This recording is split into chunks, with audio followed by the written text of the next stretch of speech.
everyone. Welcome to Staff Picks, the podcast for movie nerds by movie nerds. As always, I'm Mario Lanza, and I am your host on our journey through the movies out there that just need a little more love. In today's movie, this is a rare exception. This is one of those movies I don't do very often on Staff Picks. If you know me, if you know my stance on movies, you will understand why I say this. We don't do many sequels on Staff Picks. I don't generally like sequels. I don't like the concept of sequels. I don't like the culture behind sequels. I like almost nothing about them. But we're talking about a sequel that I happen to think is a really good movie, and it's one of my favorite movies of all time, so I'll be a little bit of a hypocrite today. We are talking about the 1978 movie Jaws 2, the sequel to one of the biggest movies of all time. Again, a movie I personally love. I have seen this movie hundreds of times over the years. This might have been the movie I watched the very most of any movie when I was a kid, and we'll be talking about that in a second. And oh boy, I have so much to talk about when it comes to this movie. I have such a lifetime of history with it for a variety of reasons. I'm very excited to finally delve into this one. And my guest for this podcast, let's see, he's been on the show before. I know he did Cloak and Dagger. I know he did his favorite movie of all time, The Poseidon Adventure, which is going to come up in this podcast repeatedly. He's a teacher from Texas, good friend of mine, loves Jaws 2, has been very excited to come on the show to talk about this one. So welcome back to Staff Picks, Ryan Weiss. Thank you, Mario. And I just wanted to say, in the water, Chief Brody is a very skinny lady. Okay, I got to bring this up right at the top. So, Ryan, you remember you were on the Poseidon Adventure, right, when you came on the show to talk about that, right? Absolutely. And I mocked you mercilessly because you told me when you were a child you used to play the Poseidon Adventure in your pool in your backyard. I did. And I was perhaps not kind about that fact. I was, it was probably fair. It was fair criticism. But I have bad news for you, though, because we're also talking about a water movie, and you can bet your ass that I was playing Jaws 2 in the pool, too. Well, okay, here comes the punchline to this, Ryan. When I was a kid, my brother and I used to play Jaws 2 all the time. Whoa! Yeah, I know. I just dropped a bombshell on you. What does Jaws 2 look like for you?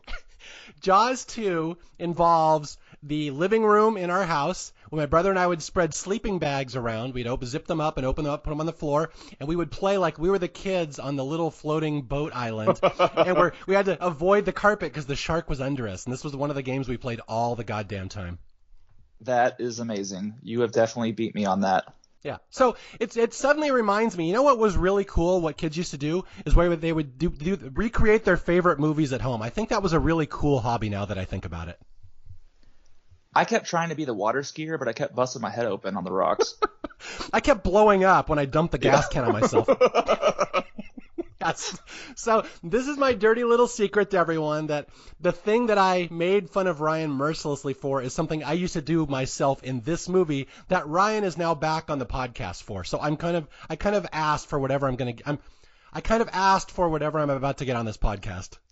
That's amazing. Hey, and before we really do start talking about Jaws 2, I don't want to suck your kneecaps too much, but it's been 6 years since that Cloak and Dagger podcast. I just wanted to say, your podcast, Staff Picks, it has been so eye-opening to me to see so many, because I don't know if anyone has done this before, maybe your buddies like Matt Carter or someone. I want to be the first person to have seen every movie that you've covered on Staff Picks. I've seen over half of them. But just you have introduced me to so many amazing movies, Quick and the Dead. Oh my gosh, that is such a great movie. Lost in America, My Bodyguard. Those movies were life changing to me. I've watched those so many times since then. Tourist Trap, Dead and Buried, Little Big League, Arlington Road. There's so many of these movies that I can thank you for just because you've introduced them to me. So I don't know if you hear it a lot, but I really do appreciate the work that you do on Staff Picks. That's so nice to hear, and I will say this is very honestly from the bottom of my heart. I don't get a lot of feedback on Staff Picks. I don't really know who listens to these episodes. I just kind of put them out there into the ether, and then I forget about them and move on. And I've done 180 of them or whatever. So That's so nice to hear because I don't really hear that very often. And I would like to know that more. I know there are people that listen to all these episodes and follow them and kind of really get into the movies like I do. And I know people have told me they really like the way I talk about movies because you can tell that I love this stuff and this is important to me. But I have never really had someone explain it just like that to me. So that really touches me, actually. Aw. Well, before I insult you for 2 hours, I figured I'd give you a compliment. That's cool. But again, you've only watched half of them, so you're barely even trying. Right. You little shit. I know. Yeah. But that's really cool. And again, I would like to hear this from more people because I would like to know who really listens to these and do these change your life or do these introduce you to new stuff. So that's just cool. I would like to hear that from more people. I will say, though, I watched that movie Loverboy. What a giant piece of garbage that was. Whoever your guest on that was, like Rob somebody, Sester Nino, I think his name is. He's not cut out for podcasting, so. Yeah, that kid's never going to make it. And I actually have a funny story about that I had told Rob Sesternino and I, big good friends, go way back in the day, and I had told him I was starting a podcast. You want to come on and talk about a movie that you think is underrated or people don't talk about? And he's like, Loverboy, right off the top of his head. And I'm like, that's not the movie I would have picked. But if you want to come on and sell Loverboy to people, more power to you. You're a good podcaster. So he came on and we talked about it, and it was a fun episode. It was kind of a weird episode. We had a weird dynamic because it's weird when you have two podcast runners trying to talk to each other. It's the dynamic's weird. So it wasn't my best episode, but it's still fun. But afterwards, we were talking about it, and Rob's like, you know what? That movie wasn't that great. After we're off the air. And I'm like, yeah, I was surprised you picked it. And he's like, really? And I'm like, yeah. And he's like, I think I misunderstood the assignment a little bit. Oh my gosh. That's amazing. Anyway, my little behind the scenes trivia from Staff Picks. Yeah, because I don't listen to the podcast until I've seen the movie. So I watched this. I'm like, he did a podcast over this? But it made for it was still a good podcast, though. I'll give it that. There's many reasons people could love movies, Ryan. The movie doesn't have to be great. I have an episode. If you can think of one for Loverboy, let me know. It's the scene off the top of my head. It's the scene where Patrick Dempsey jumps out of the window and lands on the little squeak toy, which my brother and I thought was the funniest thing ever in the commercials back in the day when we saw it. That scene right there. I'll give you that one. But yeah, there's other movies coming up. There's one I did a movie called The Pit coming up, which I would not say it's a good movie at all, but I still love it. So there's many reasons why a movie could be on Staff Picks. Absolutely. Okay, so Jaws 2. Okay, before we go into the movie, my thoughts will be a little unfocused on this episode because they're all over the place. I have so much to say about this, but explain to people who you are, how you ended up here, and your history with Jaws 2. So, you know me as a Survivor fan. I say that as I'm 2 or 3 episodes behind on this current season, but before Survivor, my big obsession, and I would say it's more of an obsession than Survivor is now, was Jaws. I was 7 years old, and at my old house, my dad had a big collection of VHS movies. And this is one thing that streaming movies cannot replicate. When I was a little kid, I would just stare at my dad's VHS collection. And one of the movies that really caught my eye was Jaws. Because for one, it's such a famous movie. Like I kind of already knew what it was just from word of mouth. But I was so fascinated by that VHS cover. Like it looked so scary. It looked so ominous. And so I just waited for my dad to show me Jaws. And it took a couple years. He showed me Mars Attacks when I was 5, which was absolutely terrifying. I had nightmares about that for years. But finally, when I was 7, he showed me Jaws. And I obviously just fell in love with it right away. I loved every single thing about it. He showed it to my sister, too, who's 14 months younger than me, and she was absolutely terrified. But I never really was scared by it. Like, I know a lot of people get scared by Jaws, but I was just amazed by it. Like, I was just in awe of all of it. And so some time went by. Like, we didn't own any other one, so I found out. It's like, oh, there's a second one, there's a third one, there's a fourth one. So just one day out of the blue, my dad went to a local store. I think it was a CD warehouse, and he came back with the DVD of Jaws 2. And it's funny just how you remember certain things. I distinctly remember the main menu of that movie, the DVD menu just playing in our living room for a while because he had to take a phone call or something. And I just was so excited to watch Jaws 2. And then finally we watched it, and just like the first one, I loved it. It was intense. It was fun. I loved how a lot of the characters were back. Like it really felt like a continuation of the first one. It didn't feel like it didn't seem as serious as the first one. Like you could tell like the first one was definitely like an objectively better film. But I still really enjoyed it. And then afterwards, I watched 3, I watched 4. I really loved 4 when I was little. Again, like that's one of the worst movies of all time. But even even when I watch it now, I'm just like, that was absolutely terrible. But I can still find some enjoyment out of it.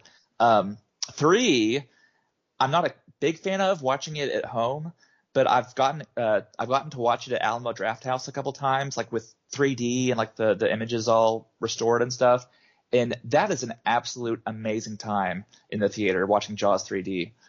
Maybe not so much at home, but Jaws 2, like I really like it. I know my dad, when he watched it when he was young too. I think he was 9 when it came out, and he was terrified watching it in the theater. But I was never really scared of it, but I was just always in awe of it. Like I was always fascinated by all those movies. But yeah, I've had a collection ever since. I have magazines. I got to meet Richard Dreyfuss last year. Leading up to this podcast, actually, I've had them forever, but I finally read the novelization to Jaws 2. I read, which is, I'll mention that in a little bit. It's very different than the movie. I read the Jaws 2 log by Carl Gottlieb, who was like the screenplay writer. And then I read, which came out a couple years ago, what is it called? The Making of Jaws 2, the Hollywood sequel, which is 500 pages. I read that this week as well. So it's nice to have this podcast and an excuse to read those things, but really, really fascinating movie, because I don't know how much you know about Jaws 2 behind the scenes, but it's really, really like it was quite a production behind the scenes of what was going on there. So the more you kind of know about behind the scenes, I think the more you can appreciate about the movie. But the movie itself is a lot of fun. Yeah, we'll talk about the behind the scenes stuff in a minute, because I agree with you. I don't know nearly as much as you. I have not over prepared for this podcast like you have, perhaps. But yeah, so you're a little younger than me. You clearly didn't grow up with this movie. You were born after 78, right? Just by 18 years. Oh yeah. Okay, so just pointing that out for our audience. Ryan is significantly younger than me, but yeah, he knows a lot of these older movies because his dad raised him on them. Like his dad is my age. But yeah, so my history with Jaws 2. It's really funny how it ties into your history a little bit. How I saw Jaws when I was a kid, and I loved it. I was a little scared by it, but I don't remember being that scared. I just thought it was awesome. In fact, to this day, and we'll talk about this in a second, Jaws might be one of the rare perfect movies out there that I could not improve one bit. I think about this stuff a lot. Jaws is like almost nature's perfect movie, the perfect little killing machine swimming around and making baby sequels. But yeah, so I saw Jaws as a kid. I loved it. And then Jaws 2 came out, and this was one of the first movies I ever saw on VHS. This is the movie that came out when I was 4, and then we start renting movies when you're like 5, 6, 7, and this movie got rented a lot, and I will talk about that. But so I knew Jaws 2 way better than Jaws 1 as a kid, because this was the one that came out for kids of my age. So Jaws 2 was the one that I knew even better than 1. And then when I was a grown-up, I would introduce these movies to my kids, and my daughter, Vanessa, big horror movie fan, I made the mistake of showing her Jaws when she was a little young, perhaps like you or your dad or whoever. So my daughter to this day still holds a grudge against me for showing her Jaws way too early. It's going to come up in therapy one day. So I have heard about this. You don't introduce me to Jaws. It was a bad idea. But it was funny. What was funny is I introduced my son to Mars Attacks, and that's the movie that broke him. So, wow. Jaws and Mars Attacks, also significant in the Lanza house. That's really funny. And I will say, like, I live in Fort Worth, so that's 5 hours from the nearest beach. I do think if, like, I went to the beach quite a bit, it would probably have a different effect on me than living in, inland Texas. But yeah, Mars Attacks, for whatever reason, oh my gosh, it was just like the alien heads and the noises they make. Like, I know that movie's a comedy, but oh my gosh, that scared me. Yeah, that is a movie that destroys little children, we found out. So I got to talk about Jaws 2 here for a second. So we'd go to the video store all the time, starting about 1979, 78, or 1980, and you wouldn't know this, or maybe you would. You actually might, but people your age generally wouldn't. That back then, most people didn't have VCRs in their house. It was very rare to have VCRs in the early 80s. You had to rent the VCR. You had to rent the VCR. So you go to the video store, And this is long before Blockbuster. Blockbuster wasn't even a gleam in anybody's eye at this point. You go to some mom and pop video store and you'd rent a movie and you'd rent a VCR with it. And it came in a little suitcase and you hook it up in your TV at home. So my dad would always take me and my brother to rent videos. And I always wanted to rent Jaws 2.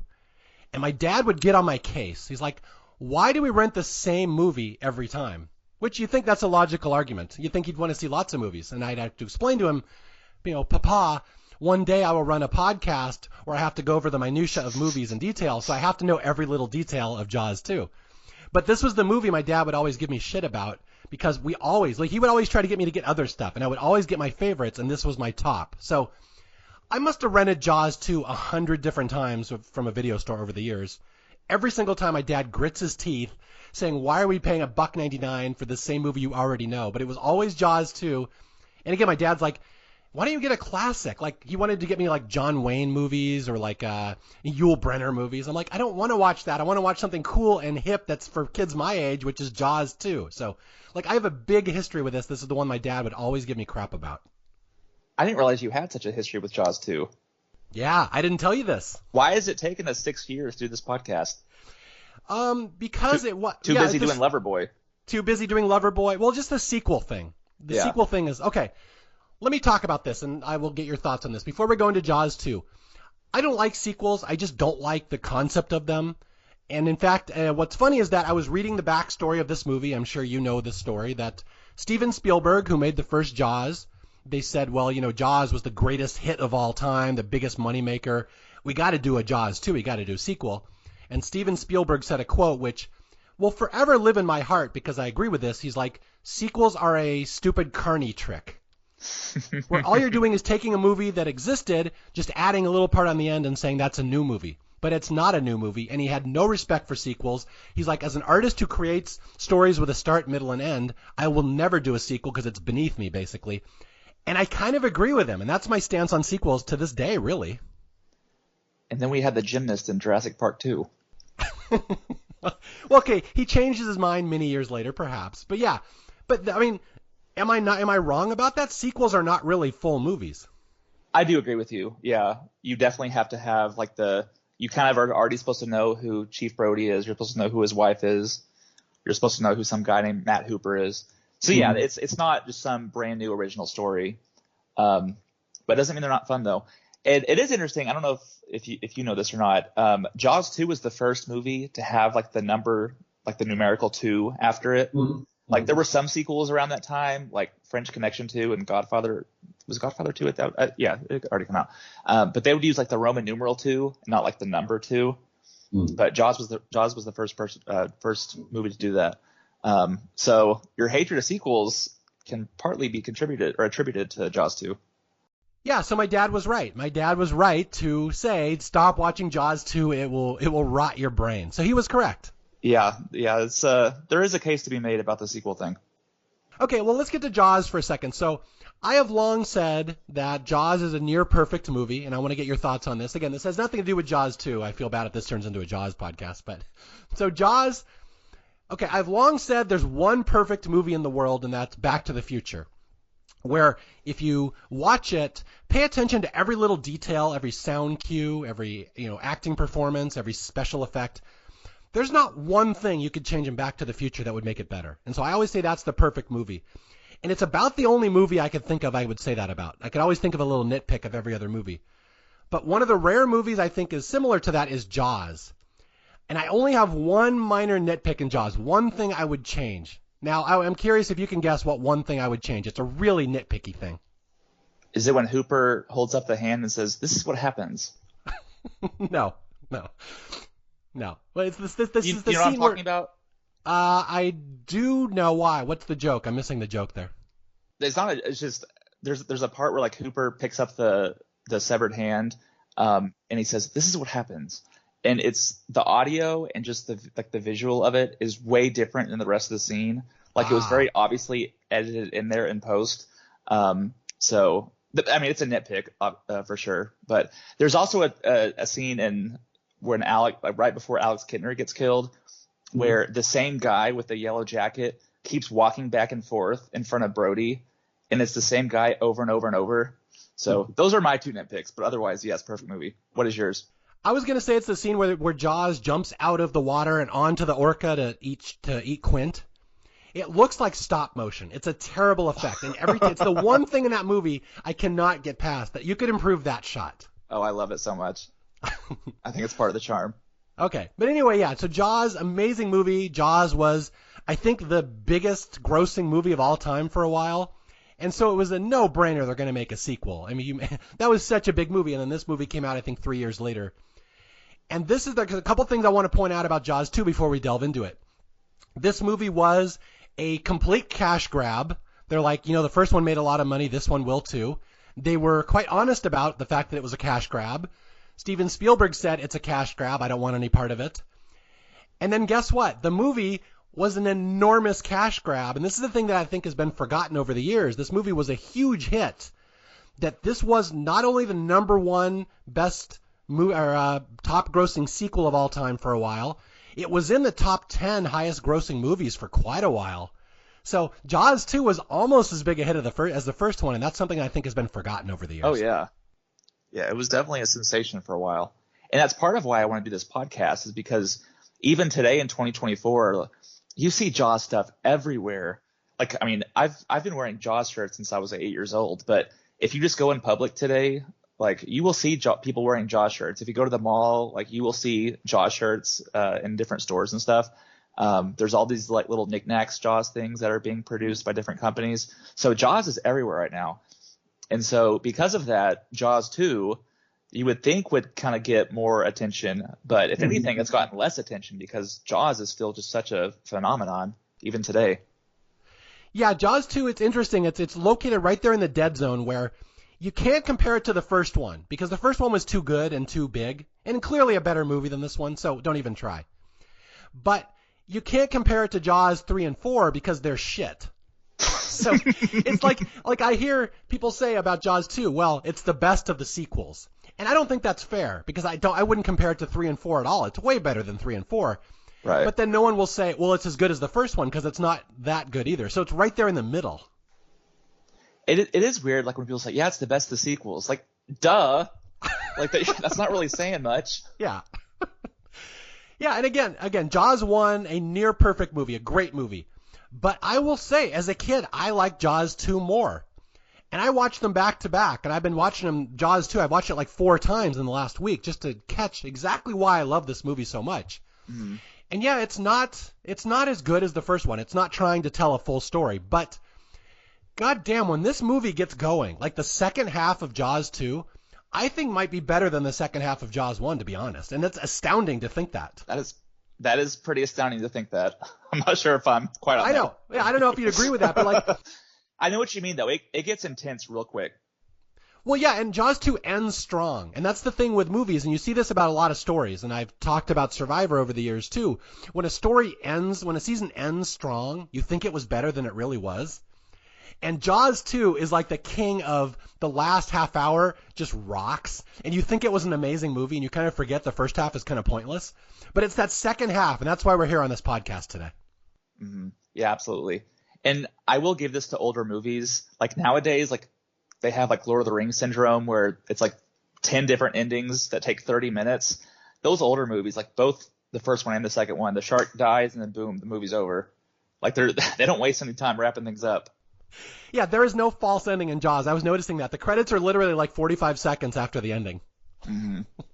But again, I'm going to make the argument. I think the ending of Jaws 2 is better than Jaws 1. And that is why, as a kid, I always thought this was the better of the two movies. This one has the fun ending. This is the one with the kids, people more my age. And again, no, it's not a better movie than Jaws 1, but it's more designed towards a younger audience. So I can totally see why kids would have flocked to this one. Oh, absolutely. And I think that they were very smart with just the overall tone of the movie. Like, there are definitely some scenes that are very intense and scary towards younger kids. But overall, like, they really went for an adventurous tone, like with the kids and the sailing and stuff. Like, the first one, it's more of a drama and a thriller. Like that second half, like that's more for adults. Like once they're out on the ocean, it's just the three of them. Like, it's amazing stuff, and it qualifies it as some of the greatest scenes of all time in any movie ever. But but it's a very different tone than Jaws 2. Jaws 2 is more of the adventurous, kind of having fun. You're along for the ride. I enjoy that because it's quite a bit different than the first one. Yeah, no, I agree. Again, number one is a totally, perfectly tonal movie, exactly as a story should be told. Jaws 2 perhaps suffers. We will talk about the making of this movie, why this happened. But yeah, it's really two different movies, the sequel. The first half of Jaws 2 is just a remake of Jaws 1.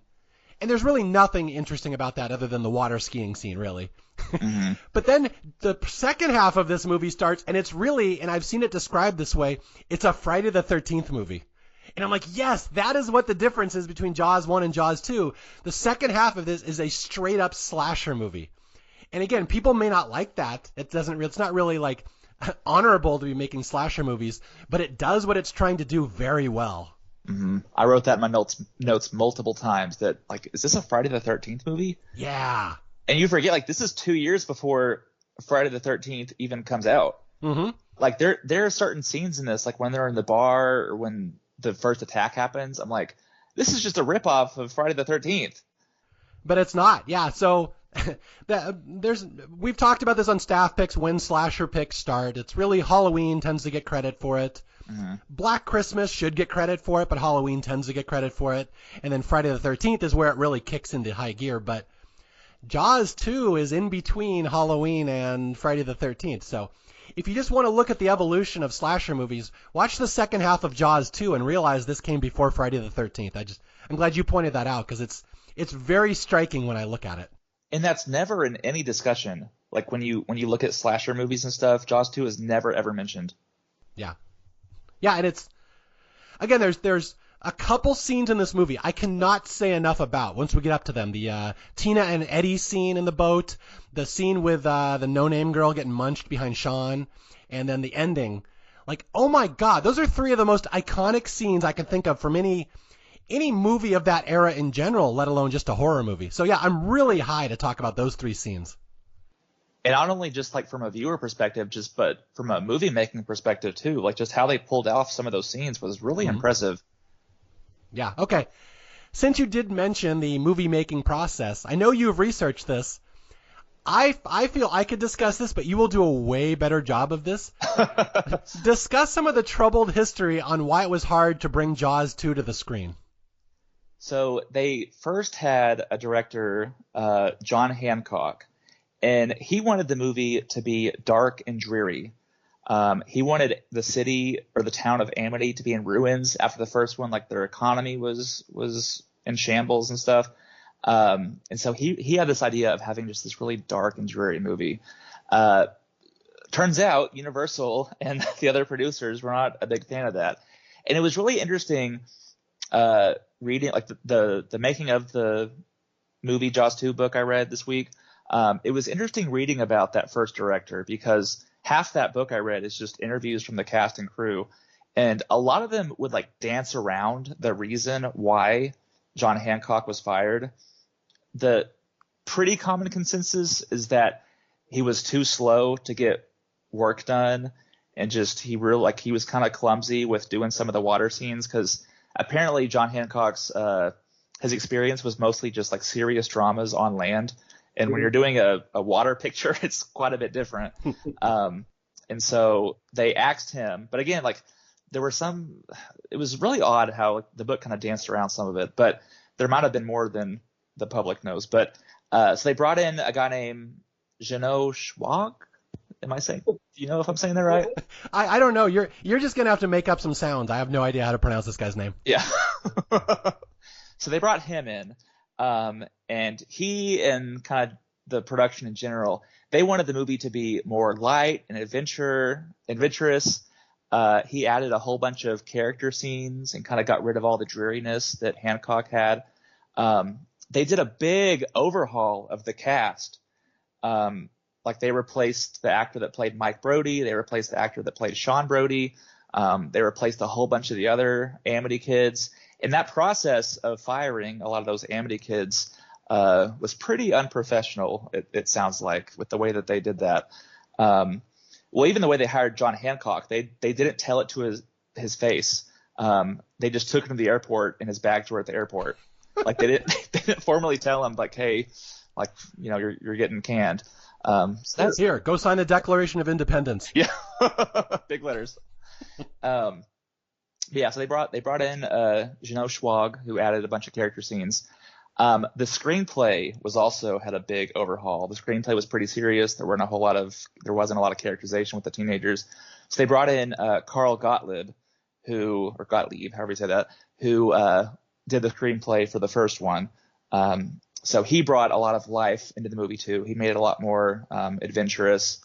They really wanted to, like with the sailing stuff, they wanted to make it look like American Graffiti, with how you have all these teenagers driving around in cars. Well, instead of cars, they're cruising around in sailboats, which I thought was really cool. I thought that was a cool change from the first one. Do you know what else Jeannot Schwag has directed?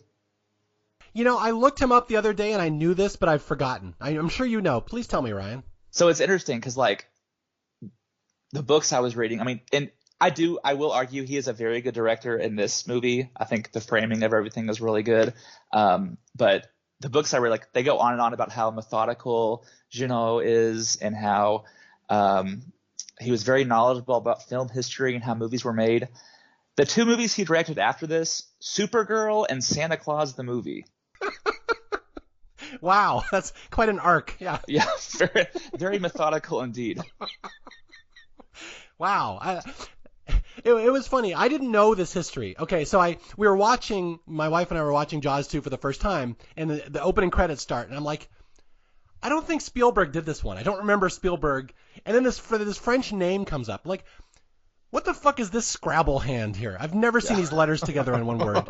Who is this guy? So I had to look him up, and they're like, yeah, we just grabbed this guy who was a TV director, and then he never did other stuff afterwards. And I'm like, but he directed Jaws 2. Jaws 2 is amazing. How did he not do other stuff? So I'm kind of baffled by this. Right. He also did, and I think this has fairly good reception, Somewhere in Time with Christopher Reeve. Did you ever watch that? That's been on my list for years. I've seen it once, but I've heard so many good things about it. I want to see it again. It definitely has a fan base. So he did do that, but he also did Supergirl. So, but people had nice things to say about him though. Compared to John Hancock, like he was pretty intense from what I understand, but he was definitely, like, he took advantage of the situation, because apparently filming in water is not very easy, especially with a giant mechanical shark. Yeah, I read a story about that Steven Spielberg said. They're like, do you want to do Jaws 2? He's like, fuck no, I'm not filming Jaws 2. I filmed Jaws 1. Why would I film Jaws 2? I hate working on the water. Everything breaks. So they start filming Jaws 2, and guess what? Everything breaks on the water, and so the director of Jaws 2 quit. So Spielberg's like, see, I told you that's what happens. That's why you don't do that. And that's part of why I like this movie so much, especially after reading so much about the making of it. It's just how impressive these effects are. And we'll talk about the kids a little later, but, like, the mechanical shark is impressive. I would argue that it looks better than the first movie, especially, like, when his face is all burned up and stuff, and some of the way that he jumps, like, on the boats and stuff is really, really cool. And all the teenagers in the movie, like, they actually learned how to sail. Most of them had no idea how to, but they just, every day while the shark was just busy not working, they would go out and learn how to sail. And so all the sailing scenes and stuff, like, that was all them actually doing that. Yeah, and there's some heavy hitters among this teen cast, and we'll talk about this as we get going, that there's a criticism of this movie that has been made, and it is justifiable, and we will talk about this. There's perhaps not a lot of backstory on all these teenagers who make up the second half of the movie. In fact, Ryan and I were going to play a little game later, name this character, since some of them don't have names. Yeah, there's a lot of criticism about this movie that you don't know the characters. There's not a lot of character development. Well, that's what's funny, because, like, when they brought in Jeannot and Carl, they're saying, yeah, we added so much more characterization. And I'm like, if this is characterization, what was it before? Yeah. There's one girl, she dies in one of the most pivotal moments of the movie, and we don't know her name. We've never been introduced to her before. Be nice to poor Marge. Marge, that's her name. Okay, but I want to say the flip side to the criticism that there's not a lot of character development in this movie. I think the teen actors are unbelievable in this. Oh my gosh. gosh. In fact, I was just reading a review that said one of the problems I have in horror movies is that the characters don't appear to be frightened as frightened as they should be. That actors tend to be a little more blasé in horror movies, like, oh no, something scary happened. But they said in Jaws 2, these kids are going through hell. They're going through shit, and you can see it in their faces. And they're all really good at portraying how terrified they are. And that jumps out at me so much now that I read that sentence. Yeah, that's what's different about this movie. It feels like these kids are really in danger, and that's coming through in their performance. Absolutely. Yeah, this is not your typical Friday the 13th slasher where just the characters are so wooden. Like they really have a range of emotion here. I will say, though, there is one of the teenagers that his acting ability, not the greatest. Do you know who I'm talking about? Well, I have to guess. I'm guessing it's the guy with the hat, but I don't know. Is that him? I would argue that it's Mike Brody. Mike, okay. When Sean says, "Are you going sailing later?" and he just does this giant head swerve, maybe. This is the kind of stuff you guys are listening for on Staff Picks, a little minutia over head turns. Yeah. From two kids who have seen this movie dozens and dozens of times. Okay, yeah, so there's two actresses in particular, and I'll mention this and we'll talk about them more later. Two of the most believable nervous breakdowns I have ever seen in a movie, to the point that at the end of this movie, I just want to give some of these actors a hug, these teen actors. Donna Wilkes and Ann Dusenberry in particular. Oh my God, it's tough to watch their performances. Like it looks like they're really having a nervous breakdown on camera. I don't know how they got to that point mentally. Oh my gosh, yeah, I thought the same thing. Like, are they having like a Stanley Kubrick, Shelley Duvall situation here? Yeah. Like, it was really incredible seeing their performances. Ann Dusenberry in particular, like, she looks white as a ghost when they find her. Yeah, okay, we'll talk about this. I don't want to get too far. We'll talk about Anne when we get there. There's a very interesting acting choice in this movie that has been polarizing to people for years. I love it. I can sense Ryan loves it, but there's some who don't love it. This is Ann Dusenberry. We'll talk about her.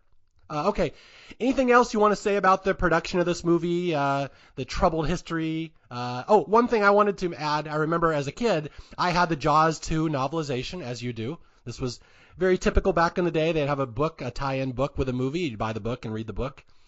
And the Jaws 2 one is famous because the book is almost nothing like the movie, which I remember baffled me at the time. And if they had kept John Hancock, it would have been pretty similar to the movie. The novelization is based on that original screenplay. Did you read the novelization when you were younger? Oh, yeah. I had it as a kid, and I could not understand why it wasn't the movie. Yeah. Well, there's a lot of plot lines. There's the mob plays a pretty heavy part in this. There's a whole plot line where Sean Brody has to take care of a baby seal. You remember that? Just like I don't remember, but I don't. Yeah. Yeah. Well, the shark in the book takes it like it's like Jaws: The Revenge, where it takes it personally. Like it was in the Jaws 2 novelization, the shark is female and she's pregnant with the shark from the first one. Like they were like a couple, and so this is like the mother wanting revenge. Aw. I know, it's a very heartwarming book. Yeah. Okay, well, I have to fill in younger people who may not know this. Back in the day, what would happen is a movie script would be written, and if they're sure the movie's going to be a hit, they will turn the script over to a novelization writer, write a novelization to tie in with the script. So this guy starts writing the book, and then they'll go back and they change the script. And so that's what happens, that he wrote a novelization on a script that didn't exist or was not being used anymore. So, but yeah, this was very famously how they did it back in the day. But yeah, Jaws 2, one of them that took the hit when the story changed from underneath the novelization writer. Did you ever read the first Jaws? I did, and it's one of the worst books I've ever read. I hate that book. The first book by Peter Benchley is nothing like the movie, and he famously hated the movie. There's a lot of changes, but the movie is so much better than the book. You don't like the affair between Hooper and Ellen Brody? Yeah, I'm glad they cut that out. We didn't need Oh my gosh. A lot more sex details about Hooper. That I think we needed way more of that in the movie. It's just interesting because like it's so dark and like it's a heavy book. I'm like there's zero fun in this book. Like the novelization of Jaws 2, like it's a pretty easy read and you actually kind of care about what's going on. The first Jaws, and they didn't know the movie was coming out, I don't think, but like, oh my gosh, it's heavy. Just like, is there anything redeeming about what's going on? And even the way the shark dies in the book, it's just like so anticlimactic. I don't even remember how he does it. He dies of sadness or something. Yeah, pretty much. I think it's blood loss. Like it's like Brody doesn't shoot him or anything. The shark is just swimming up to Brody, and right when it's about to eat Brody, it just like kind of flops over. Aw. Just like, and then the book's over. So yeah, very, very heartwarming. He didn't get to say "smile, you son of a bitch" before he flopped over. He did not. Okay, yeah. So here we have the troubled history of Jaws, a big surprise hit in '75 because 75 or 76, I always forget. 75. 75. Yes, 75. It was a huge disaster filming it. Spielberg hated it. Somehow they turned that straw into gold, became the biggest movie of all time. Here's the inevitable sequel. All sorts of problems. Nobody wanted to make this movie. They fired the first director, sent him back to the Continental Congress, John Hancock. And then little history jokes for my listeners. But yeah, and then they brought in this new guy who'd never directed movies really. He made this movie, and again, somehow this movie turned out to be a huge hit, and it really shouldn't have been. And with that, Ryan, are you ready to walk through the plot for people? I will say really quickly, do you know anything about Roy Scheider in the production of this? Oh, yeah, we forgot to mention him. Yeah, this is a good story. Explain that to people. So he did not want to be a part of this movie whatsoever. But back in those days, you had contracts with studios, and he still owed 2 movies to Universal.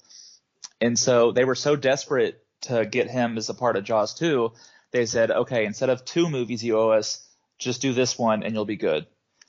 And so he did this one. He was paid $400,000, which is 4 times what he got in the first Jaws. But apparently, like, he kept to himself through quite a bit of the shoot. Do you know about his sun tanning? No, please tell me about Roy Scheider's sun tanning. So anytime the cameras were not rolling, he would just take his shirt off wherever he was and just bathe in the sun with one of those like reflective sun thingy bobbers. I don't know what you call those, but the production was worried about him because he got so tan during the production of the movie that they were worried about like the inconsistent aspects of continuity with how tan he got. They also didn't like how much more tan he was compared to Ellen Brody, which I'm not really sure why that factors in, but they were concerned about it. Yeah, and sure enough, like I think he died like in the 2000s of melanoma. Oh, wow. Well, this got less funny. Yeah. Way to bring us down, Ryan. Yeah. Whoops. But yeah, he's pretty tan in Jaws 2, and now you know why. That reminds me of another story. Yeah, so Scheider didn't want to do this movie. Famously was just a huge dick. He even got in a fist fight with the director at one point. Yeah, he did. But what's amazing is that doesn't come off on camera. Like, he's given it his all on camera. So I have to give him credit for that. Oh my gosh, yeah, he jokes, he's serious, he gets intense. Like, it's really incredible the performance he has in this. He easily, because some of the lines that he has, like the writing in this, like, but he makes it believable, and he easily could have milked it in. Oh, yeah. He, to his credit, he said, I don't want to be in this movie, but I will give it my all. I will give it all my whole effort. And he did. And he's really good in this one. So despite all the stories about Roy Scheider maybe being a dick in real life, he really, I mean, this movie is good because of him. He's on camera most of the movie. There's no one else to bounce off. No other grown-up actors, really. And he was intentional about that. They brought back Deputy Hendricks, Jeffrey Kramer, and he had some, like in the book that I read, he wrote about how Roy Scheider would come in and say, like, hey, Hendricks, I rewrote your scene. We don't need you anymore. Like, oh my gosh, Roy. That's great. But then you had some people in production that would say, oh yeah, he was a super cool, down-to-earth guy. Most of the teenagers said nothing but great things about him. But some of the adults would be like, yeah, he would get kind of upset if like one actor was in the foreground and he was in the background. Like, he definitely wanted it to be his movie. So Roy was pretty hardcore. Well, okay, this does tie into another member of the Brody family. Let's talk about his wife, Ellen. Now, you didn't mention this, that one of the other asterisks in this movie is that the actress, Lauren Gary, who plays Ellen Brody, was married to the head of the studio at the time, if I recall. And he was very insistent, when you make Jaws 2, give Ellen more to do, because that's my wife and she should be a bigger actress. Right. And so there's a huge thing behind the scenes that the head of the studio is like, make Ellen go out after the kids, have her rescue the kids. And so there was all this pressure on the screenwriters to do something for his wife. And it's really funny because you can see in the movie, if you pay attention, you know that history. There's a scene where Ellen does go out with the chief to go rescue the kids, and they immediately get rid of her and send her back to shore. That boat's gonna take you in. It's like so. Okay, studio head. Yeah, we'll play your little game. We'll give your wife something to do. But fuck that. No, we're not. So they specifically stiff her and send her back, which makes me laugh. Yeah, when one of the producers literally said "over my dead body" when they asked him if she could have a bigger role. Yeah. And it was hard for her to get roles after that just because of her status, because people in those productions knew that if they hired her, it would be a lot of pressure from the boss. Yeah. And I cannot resist pointing out that in Jaws 4, we have turned this into the Ellen Brody story where she goes to the Bahamas and helps hunt sharks, which is nowhere near where you think this movie was going to go after Jaws 1, where this franchise was going to go. It was quite a turn of events. And that's not even one of the worst parts about Jaws: The Revenge, her relationship with Michael Caine. Yeah, I don't even want to say more than one sentence about Jaws 4 on Staff Picks ever. I cannot for the life of me. Do you know the famous quote by Michael Caine? Yes, all right. Please say the quote. I love the quote. You can share that. I haven't seen the movie, but I've seen the house it built, and it's magnificent. Yes.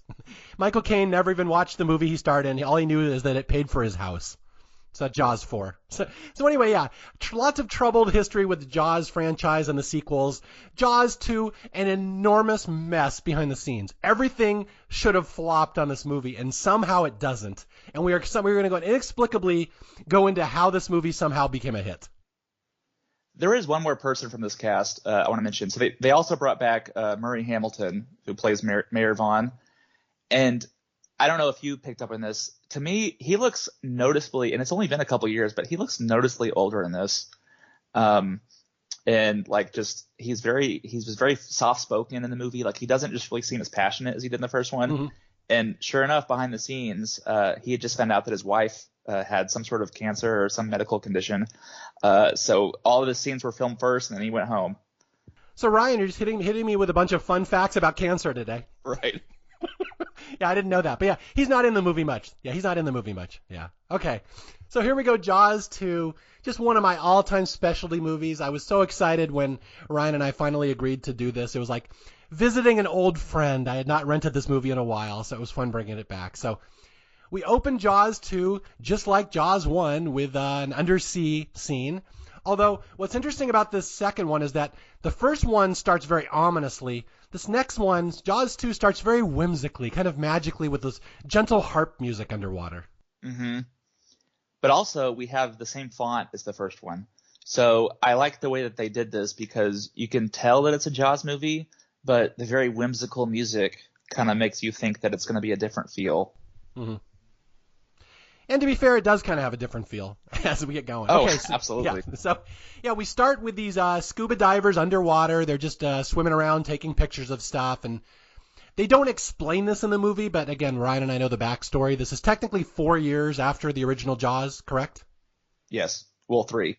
3 or 4, yeah, somewhere in there. But they don't spell that out. Mm-hmm. But see how there are these scuba divers down there, and they're diving around this wreck of a boat, and we see it's the Orca. It's the boat from the end of Jaws 1, which is kind of a cool little tie-in.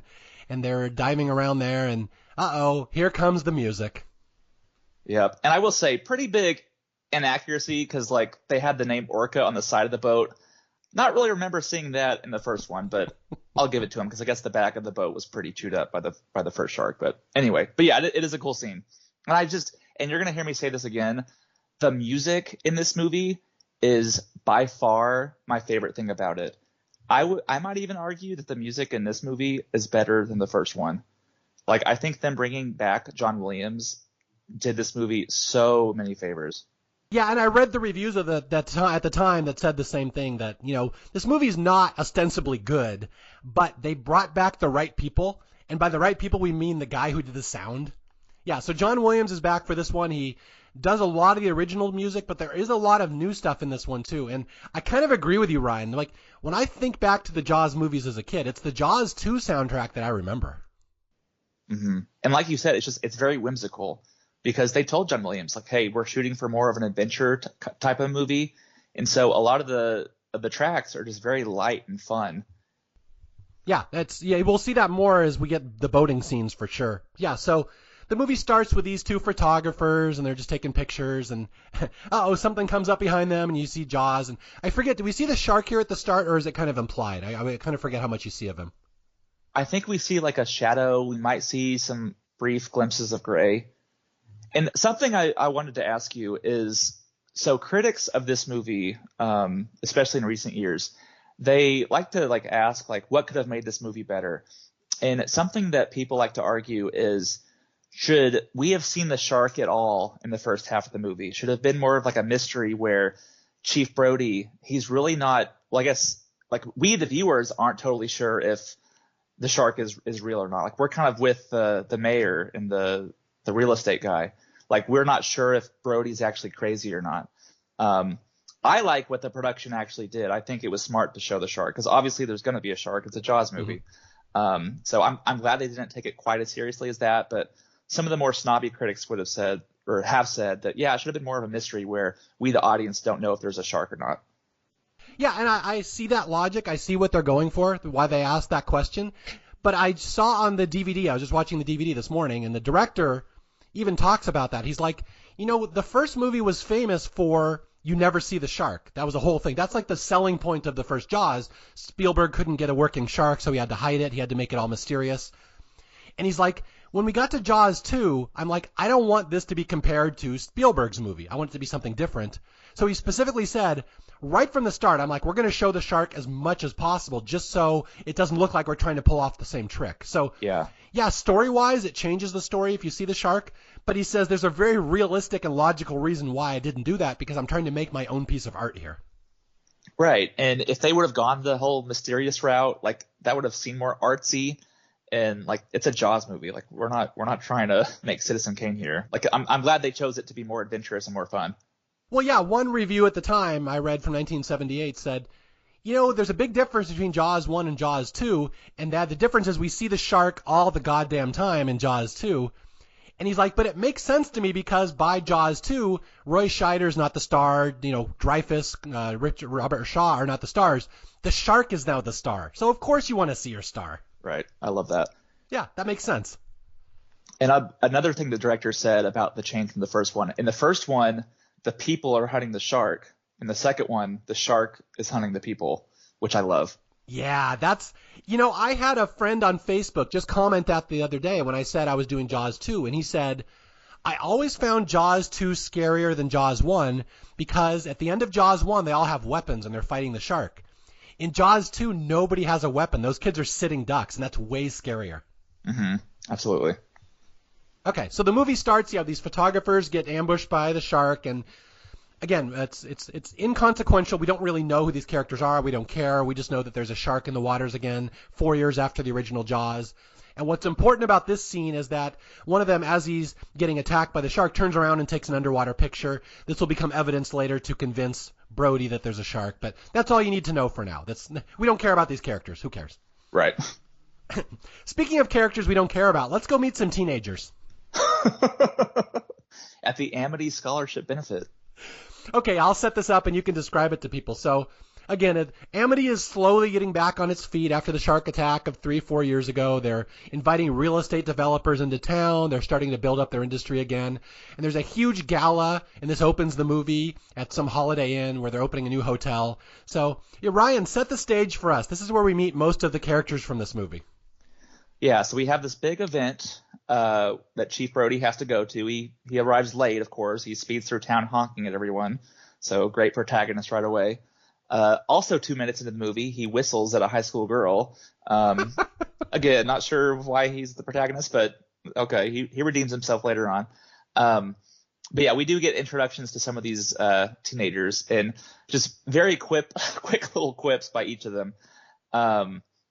It's fun though, but we have Tina who cuts the ribbon to the big ceremony. Who else do we have here? We have the curly headed guy, Andy, who drinks the punch and then pours it back into there. You're getting very bold naming these characters this early in the podcast.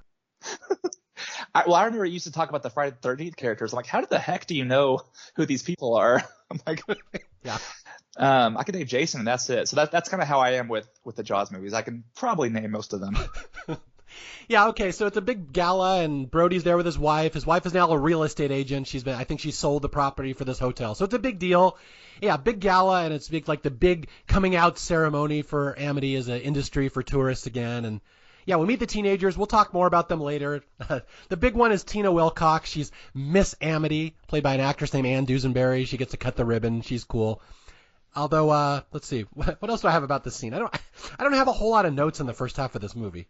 I will say the mayor, Murray Hamilton, is there, Mayor Vaughn.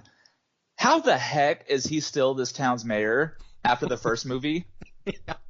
He's a 3-term mayor, highly respected. Stop the count. Yeah. I think what really happened is he has some form of Alzheimer's, because at some point in this movie, it's like he's never heard of a shark attacking his town before. So somehow they just feel bad for him and they keep electing him. Gosh. You might be right. I don't know, yeah.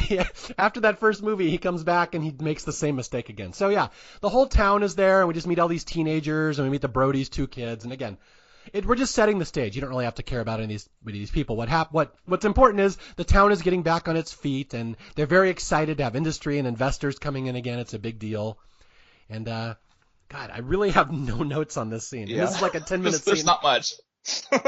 Okay, so and then outside, as they're having this gala inside, we go outside and we see the docks outside Amity, and you see the boat starting to sway. Something big is swimming under them, so it's very ominous. So it's kind of cool. It's setting the stage for where this movie's going. And I am glad that you mentioned that scene. That was very ominous. You see the fins slowly rise out of the water towards Amity. That is one of the only shots from this movie that was John Hancock's that survived the final cut. Ah. And so if you watch that shot, it's like, wow, this is a lot more ominous and like scary looking than the rest of this. Most of this movie is just very bright looking and very saturated, but not that shot. And sure enough, that was by a different guy. Yeah, that's interesting because I specifically have in my notes here, this shot is like the only shot in the movie at dusk. And it's so cool and creepy, just this fin cutting through the water in between the boats at dusk. It's just a neat little, like a darkness filter. And yeah, like you said, almost the entire rest of the movie is set in the daylight. Mm-hmm. Yeah, I was wondering that as I was rewatching the movie this week, like those final scenes with the teenagers, could that have been scarier if it was at night? Like I feel like it could have, but I guess it might have been more difficult to shoot. Like I don't really know. And like to be able to see the shark well. I almost think, I will think about this logistically. I think those scenes would be too intense at night. It would be too much for a viewer. Yeah, I think you're onto something with that. Yeah, they're scary enough during the day. I think at night this movie becomes unpleasant. Uh-huh. Straight up horror rather than a thriller. Oh yeah, this is straight up nightmare fuel if the last half hour is all in the dark. Yeah, that's ridiculous. That's like that's Quint's Indianapolis scene basically for 30 minutes. Right.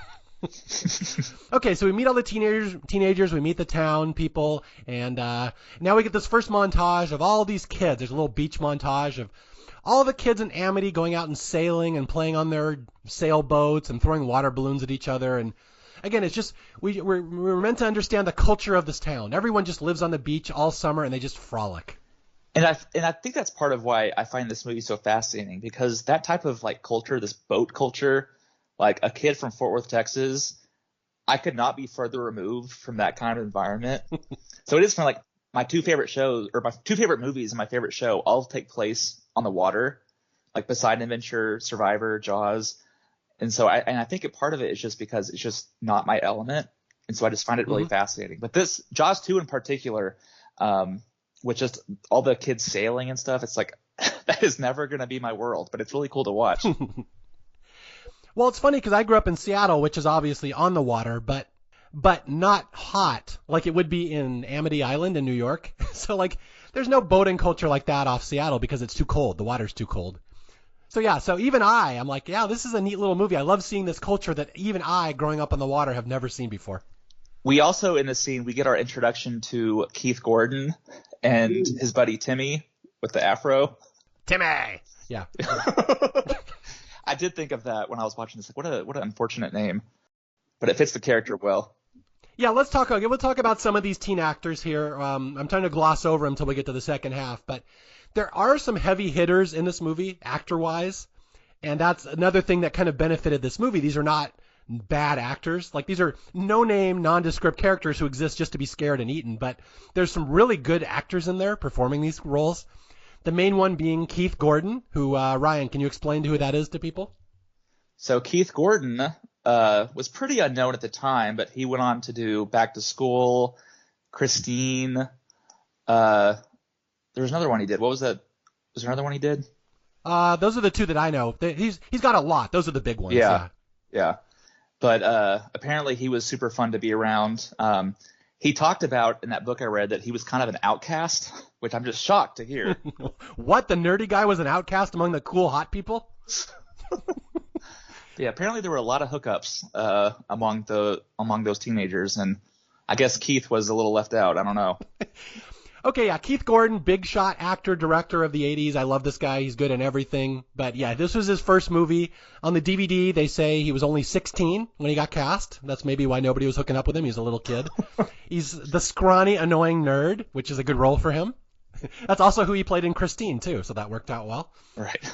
But he's not the only big-name actor in this, and we'll talk about him more later. But Donna Wilkes, I got to mention her. Do you know Jackie, the actress who plays Jackie?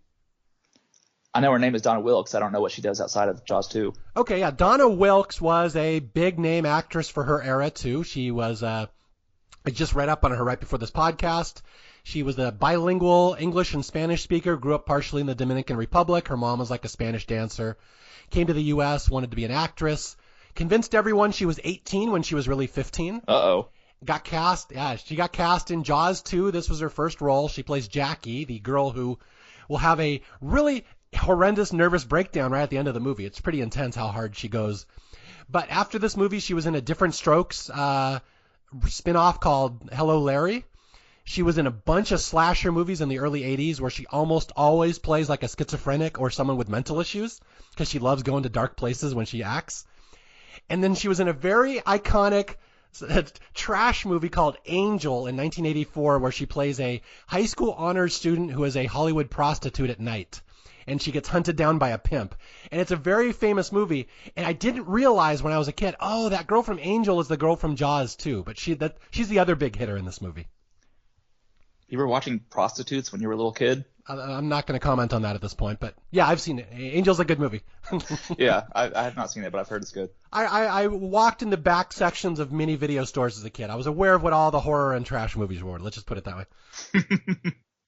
Yeah, Donna Wilkes and Keith Gordon are two of the kids here, and we learn in this movie that Keith Gordon is the nerdy guy who I never did catch his name in the movie. What's his name in this? Doug, I think. Doug. You're just guessing. I don't know. And then Donna Wilkes plays Jackie, the new girl in town, who's visiting Amity, and she's one of the cousins of Brooke or something, and she thinks Mike Brody is cute. So if you're keeping score on your note card at home, this is the relationship between all these characters. Very intricate. Yes. Anyway, yeah, lots of frolicking and them throwing water balloons, and again, it's just fun. It's just a fun little time capsule of what the late 70s on the East Coast in the summer probably looked like, and I'm kind of jealous when I watch this movie because I didn't have that. Right. Yeah, and that's my thing too. It's like that kind of environment that cannot be replicated. Yep, and then let's see. So there's the parallel stories basically going on all throughout this movie. The teenagers just frolicking every day, planning these boat trips together, and meanwhile back in town, Brody's trying to figure out what happened to these missing divers. There's these two dudes that went diving at the opening scene. They're missing. Their diver's flag is still up. So he's trying to search for evidence, and they're just kind of going parallel, right? These two little stories. Mm-hmm. And I love how when Brody's trying to be detective again, it's just like the first one where they make just the everyday townspeople of Amity look really, really stupid. Mm-hmm. Like in the first one, it's the neighbors complaining about like the karate kids karateing the picket fences. And in this one, it's a neighbor dancing in front of someone's son. So it's just all these like little townspeople problems, and Brody just doesn't want any of it. He just is trying to figure out what the problem is with the shark. Yeah, okay, so, yeah, Brody is dealing with town people shit and just the regular stuff. And again, we have these missing divers. No one really realizes there's a shark yet. But it's going to come to a head really quick in probably the standout scene in the first half of this movie, the water skiing scene. I will set you up for this one. This one's a fun one. As a kid, I loved this scene. It is a very good scene, and they don't waste much time getting to it. I mean, if you don't count the 10-minute Amity banquet fundraiser thing. But yeah, so you have a water skier and you have someone driving the water skier. Fun fact, the water skier, I don't remember her name, but She was actually like a world-class, like award-winning skier, which I believe if you watch the scene. But this scene's really cool because you have this really cool POV shot of the shark, which they do a couple times in the movie. But, she's skiing back and forth, and then you have this POV shot of the shark that slowly gets closer and closer and closer until, from an point of view that's in the water, the shark grabs the girl, she gets drug under, and then maybe the most infamous scene in the movie, you have this woman in the boat, she's looking for the girl that got drug under, and the shark crashes into the boat, and she decides to try to, I guess, throw a can of gasoline on the shark. As you do. Yeah, as you do. Blunt weapon, all of 2 pounds.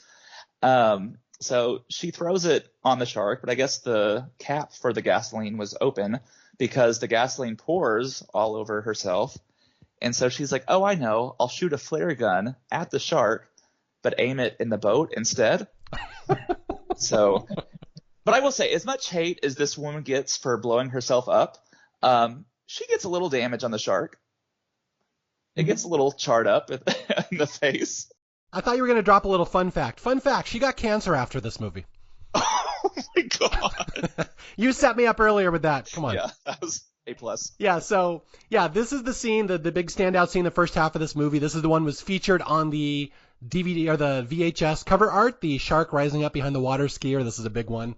I read some trivia on this scene that they did one thing in this movie that nobody had thought to do in Jaws 1, is that, what would be a good way to get some cool footage? Put a cameraman on the back of the shark and send him through the water and just get some POV footage. And this is the scene where you see that in particular, where he's right behind her water ski. It's just a really cool shot.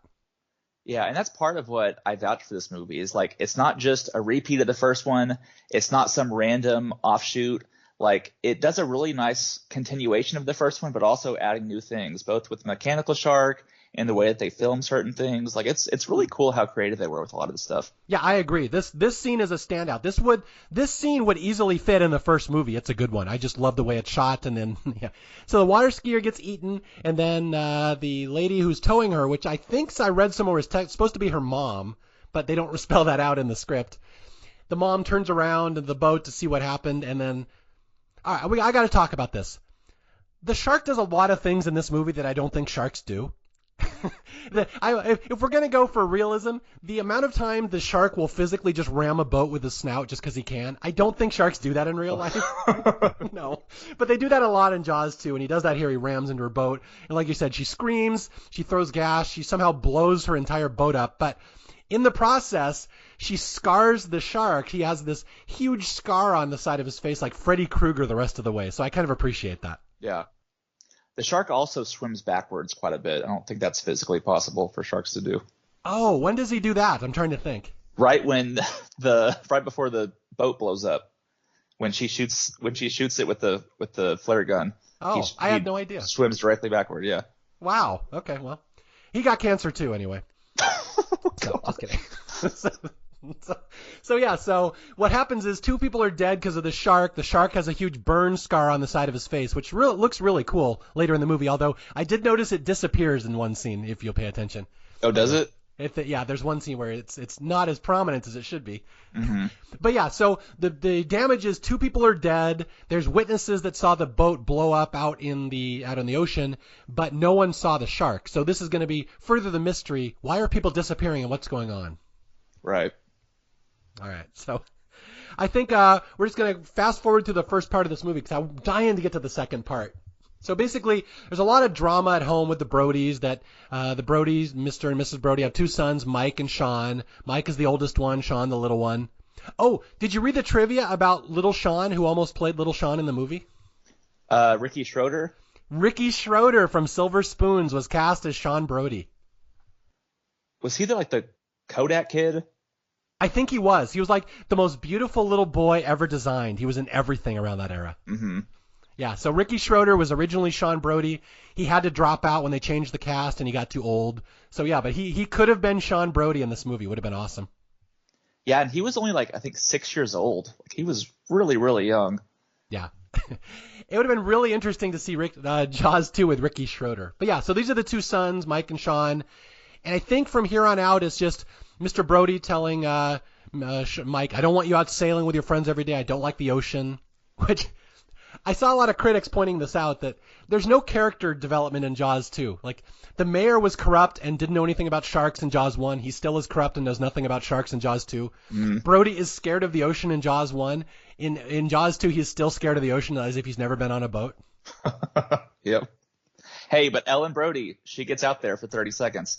She does. She saves the day. All right, so again, there's all this evidence starting to pile up that there's dangerous things out in the water. And again, the chief doesn't want his son out there, not because of a shark, just because he hates the water. But this will grow after the next scene, the dead killer whale scene. I absolutely love this scene because of the marine biologist and how deadpan she is.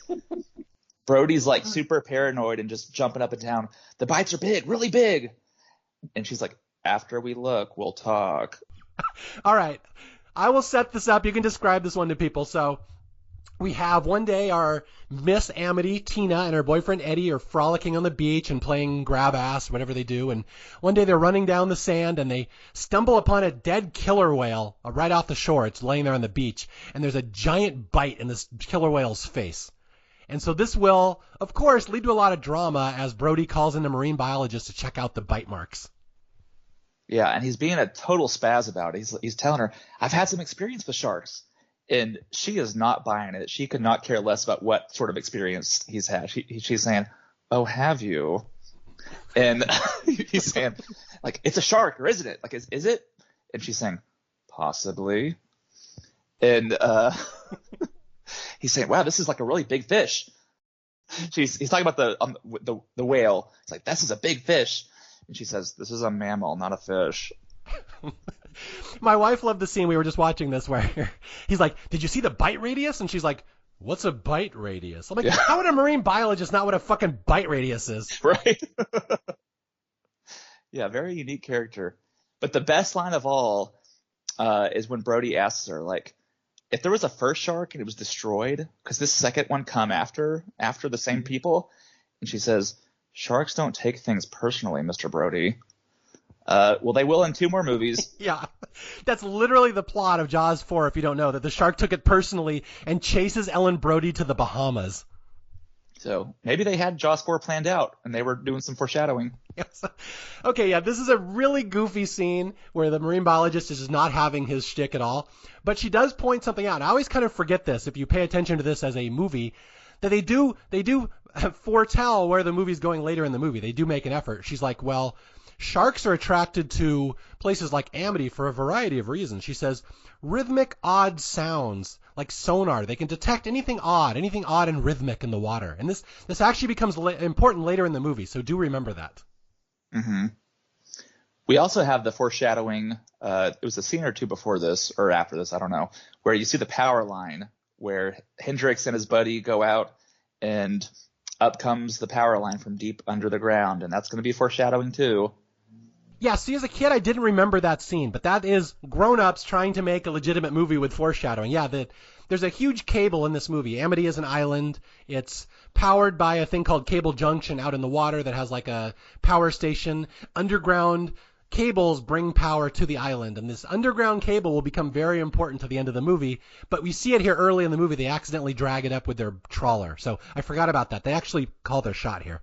Yeah, all 4 Jaws movies have foreshadowing for what's going to happen to the shark later on. Oh, wow. So in Jaws 3, does someone get blown up with a grenade earlier? I kind of forget. So there's a scene here now where Brody is spooked because this dead killer whale has huge bites out of it, huge chunks. He's like, I know a big shark did that. Only a big shark could kill a killer whale, which is pretty sound logic. I don't know why everybody thinks he's crazy. And like, not many things can kill killer whales. And why is the marine biologist just so like nonchalant about all of this? Like, aren't marine biologists pretty like energetic with stuff they find? Like, I don't know. I don't know what's going on in her life. She's just trying to live her life, and he's harassing her. I don't know. She could be a spin-off Jaws 5 or whatever. Right. All right, so here we go. One of the first jump scares in this movie, and This is one of my least favorite scenes in this movie because it doesn't need to be here, where Chief Brody goes and finds the board out in the water. Not a fan of this scene? It doesn't need to be there. It's just a jump scare just to have a jump scare. Yeah. No, I agree. Yeah. Explain this one to people. So Brody is just kind of on the beach, I guess just kind of looking around, but he sees a board out in the ocean. So he kind of walks down into the shallows and he kind of turns the board around, and out comes the charred remains of that mom from earlier. Yeah. She like leaps at him. Like, why does this burned body jump out of the waves into his face? There's no reason that would happen. And by the way, and something I picked up from the scene, do you know where this movie was filmed? I did. I just looked this up. I didn't know, but it was actually filmed in Florida, not in New York or Massachusetts. Right. Yeah, there were a couple scenes that were filmed in Martha's Vineyard from the first one, like some of the town scenes, but all the beach stuff was filmed in Florida because it was a lot easier to film. But the water is very like emerald green and the sand is very white. Like, I've never been to New England, but pretty sure does the water look like that up there? It's certainly not as warm as it would be in Florida, I would say that. Yeah. So I remember that when I was younger, like one of the big differences between the first Jaws and the second Jaws was the ocean looked very different between the two movies. So I especially noticed it in this scene. But I do agree, it's like the first half of this movie, like it can be a little tedious with some of his investigations of what's going on. Yeah, and this scene, as a kid, I would close my eyes for this scene. I didn't like this one. This is the jump scare that got me the most, and I just don't like it. He's just going out there fishing a piece of wood out of the ocean, and the Jaws music's playing. You think a shark's coming, and then this dead body leaps into his arms. Like, where the hell did that come from? So and again, it doesn't lead the plot forward at all. All we know is, oh, this person burned to death in the boat. So this scene doesn't need to be there. It's just a jump scare just to have a jump scare. Right. And then in the scene after this, we have Brody putting poison on his bullets. And this is an abnormally long scene as well. And there's no music or anything. It's very slow. And like you have all these like close-up shots of the candle wax being put on the bullets. Like, is this an art film all of a sudden? Yeah. I think Roy Scheider mandated this scene because he needed to have at least half the screen time in this movie. Right. Just film me putting stuff in bullets. Yeah, he's loading up 6 bullets with sodium. I wrote it down here. What the hell is it? Sodium cyanide. He's going to shoot the shark and poison it. It was this or Lorraine Gary having a monologue, so they obviously chose this. Yes. She had to brew the poison at home. She had a whole batch of 20-minute scene of her making the poison. Yeah, he loads up his gun. He's the only person in town that thinks there's a shark because of the dead orca, and he loads up these 6 cyanide bullets. And I think at one point here he calls Hooper. He's trying to get some advice from Hooper. But Richard Dreyfuss had said, hell no, I'm not being in that movie, fuck off. Mm-hmm. And so we've written Hooper off as he's quote unquote on a boat in the Antarctic and he won't be in radio range for another month. Yeah, it's the vessel the Aurora, which he actually mentions in the first one. Do you think this movie would have been better if Richard Dreyfuss was in it? No, and I will say, I love Richard Dreyfuss. He's good in everything he's ever in. But the focus of this movie is the kids. Anything with less kids would not be good. And his character is just so different than the tone of this movie. Like, it would have been a completely different movie, I think, if he was back for this. Yeah, that's the thing. He adds professionalism and competency to this movie, and I don't think you want that in this movie. Right. It's a slasher movie. Do not introduce grown-up subplots and actors into this movie. Mm-hmm. Yeah, what do you think? Would it be better with him? I don't think so. Yeah, I like the tone that they kept, and I think that if he was introduced, like I can't picture him interacting with any of the kids. Like, he might have been good, like, to help him with the research about maybe finding out if the shark was real or not. But yeah, I don't know what he would have had to do. Maybe he could like crush a little styrofoam cup to impress the kids with his manly strength. Yeah. Like Keith Gordon, you think you can do this? He's like, I'm a nerd and I can fucking do that. Of course I can do that. Right. Yeah. Yeah. So yeah, this is the point where Chief is going to go off the rails thinking there's a shark and nobody else thinks so. And he tells his son, no sailing, you're grounded, stay out of the water. And this will become big in the second half. And now we get the big standout Roy Scheider scene, at least in the first half of this movie, the bluefish scene, which I always remember this scene as a kid. I don't know why. It's very distinct to me. It is very distinct. And that whole beach scene opens, and this first like minute of this beach scene is probably my favorite scene of the entire movie. A lot of it is because of the music. It's a track called The Menu, which I just absolutely love. But the scene is this montage of different beachgoers. Some are having a great time. Like there's this one kid dancing while he's eating a hot dog. You have people swimming. You have people surfing. But intermixed with all these just regular beachgoers having a good time, you have very intentional shots of people being shown as unattractive. There's that one scene where you have a guy taking a picture of two women, one of whom is a little overweight, and he has to change you have one shot where he's taking it vertically and he like tells them to get closer together. And then you have a different shot of some random beach thing going on. And then it's back to the same shot, but he realizes that in order to fit the two women in the picture, he has to turn the camera horizontally. It's like, oh my gosh. I did notice that. We lingered on the overweight woman a little longer than we needed to. Yeah. And then you have the close-up of the three girls' butts. I'm like, oh my goodness. That's the 70s, Ryan. Yeah, come on. We're cool. They're all 18. It's cool. But yeah, so yeah, this scene in particular, it's a big frolicking beach montage. They use the same music from the first movie. Or not the same, but the parts of it are the same. But as a kid, I'd always get these two mixed up. I always thought this scene was in the first movie because it's very similar. Right. But I love it. I mean, it's very well choreographed with the music. And just everyone's having a great time. Like it really like just livens the mood of the whole movie. And like I said earlier, I'm so glad they went with more of an adventurous, enthusiastic, like upbeat tone rather than just something really ominous. But I love the way that how the scene ends with like a kid flying a kite up and then you see Brody at the watchtower. Just several scenes in this movie that are just very clearly orchestrated and well shot. Mm-hmm. Yeah, no, I agree. This one's very artsy and I just love it. And yeah, so what's happened is like the first day of the summer and there's all these beach tourists there and the town council is leading investors along the beach, showing them where they can invest, where you can buy property. And it's all going to be shat on a little bit because they look up and there's Chief Brody in his shark tower with a gun. And they're like, why is he there? And none of the town council wants this wacko up there with a gun where he's going to scare people. And guess what? He's going to scare people. It's a shark tower. I saw one in Florida. He's looking for sharks. Yeah, that's he's quoting a little girl. That's a shark tower, and the mayor's like, oh no, that's a observation platform. They look at weather and birds up there. That's all they do. It's completely lying to all the people. Fun fact: that little girl was real life sister of the Sean Brody character. Oh wow! But no, it was interesting learning about both of them. They're very talented. But yeah, she knows her shark towers, which I'm not really sure is a real thing. Have you ever heard of a shark tower? Well, I grew up in Seattle, so I've never heard of such a thing. Maybe an orca tower, but not a shark tower. I've never seen those things. Yeah.